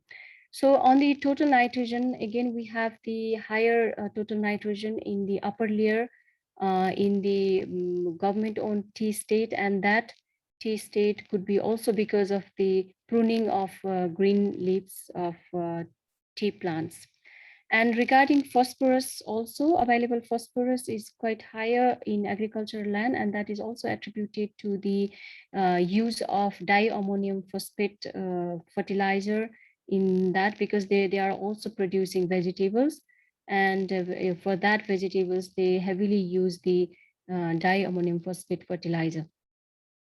And regarding potassium, potassium is found to be higher in forest and the lowest in the tea state, and it could be possibly due to soil degradation and loss by leaching in the tea state, because both the tea state that we have chosen for our study was in the sloping slopy area. So the conclusion of our study was the tea states comprise lower soil organic stocks, soil carbon stock, and land use types significantly affect soil moisture, pH, phosphorus, available potassium, whereas the changes in total nitrogen and bulk density due to difference in land use system were not that significant. So since tea as a cash crop is in priority of agriculture development strategy of government of Nepal, there is this little research that has been done in the tea states of Nepal. We need to intensify the research work to further elaborate this study, and also that our study was based in one elevation, but there are also many tea states which are in different elevation from 500 meters up to the 3000 meters. So I think intensive research on the different elevation is also recommended before we really prioritize and extensify the tea cultivation in Nepalese agriculture. Thank you very much. So if you have any questions, you can. Thank you very much for the insight on tea cultivation and its elements regarding the carbon sequestration and furthermore. If we have any questions, queries regarding that, then let's proceed.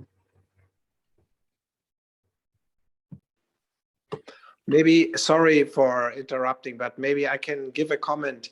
I am very convinced of the tea of Nepal, and I like to have a cup of tea of Nepal. So thank you very much for giving insight how the tea is really produced, and all the best for all the tea producers in Nepal. Thank you. Thank you. I hope you are enjoying a cup of tea now. Yes, thank you. Sachin, yes. Thanks, Doctor. Question: What is the method that you guys are following for measuring carbon in the soil? That is combustion, dry combustion method.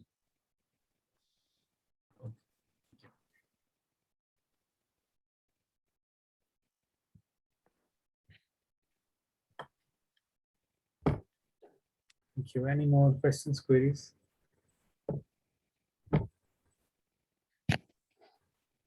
Maybe I can ask Dr. Dahal, because he is also part of this research project. Maybe you could provide a short overview of the work and how it relates to the global perspective which we are talking on. Just a short note would be very helpful. Thank you, Nani, for your nice presentation on the work that has been performed by our department with our team. Actually, tea is one of the main drink throughout the world, and the cultivation and in changing climatic condition, now we need to still grow more this tree, and how this tree actually affects the soil condition, and what would happen if climate change is going to affect this cultivation. So from environmental point of view and from economic point of view, similarly from soil perspective view, so these are all linked. And our main concern of doing this research was to see what kind of measures we need to take, or we should provide to the government for making certain policies in terms of tea cultivation and conservation of the soil and the economic aspects of farmers engaged in tea plantation, because these all are interrelated, and we could not just ignore this sector, because tea is one of the major economic input for Nepal, as Nani has already mentioned, that it contributes to main import of this foreign currency in Nepal. That's why it is very important for us and throughout the world, because of the main cash crop, and everyone need a cup of tea every morning. So this is important, and we need to do more research in this field. Thank you, Sakil. Thank you. Thank you so much for your insight. Any more questions, queries?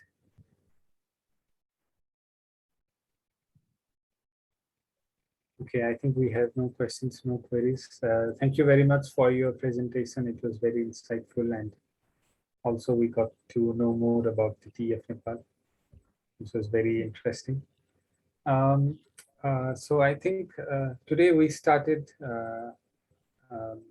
10 minutes late than the schedule, and we are finishing 10 minutes later than the schedule. I think this is fine.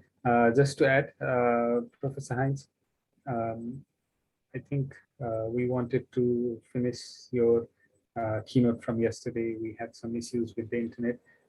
We are pretty tight on time today, so I would like to propose if we could do it tomorrow. Is it fine for you? Very happy with that. Thank you. Okay, thank you. Thank you very much.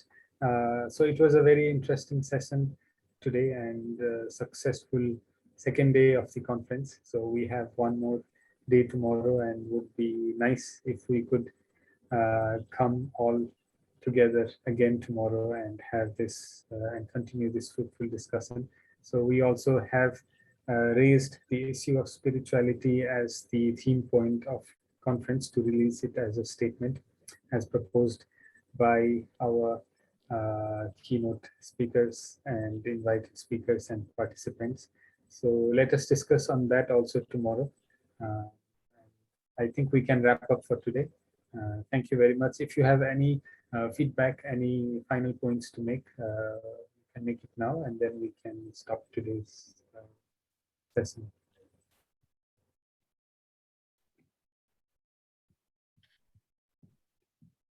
Okay, I think we are done. Thank you very much. Thank you very much, everyone, and have a good evening. Have a good night. Thank you. Let's see us tomorrow. Thank you. Thank you. Thank you. Bye-bye. Bye. Bye.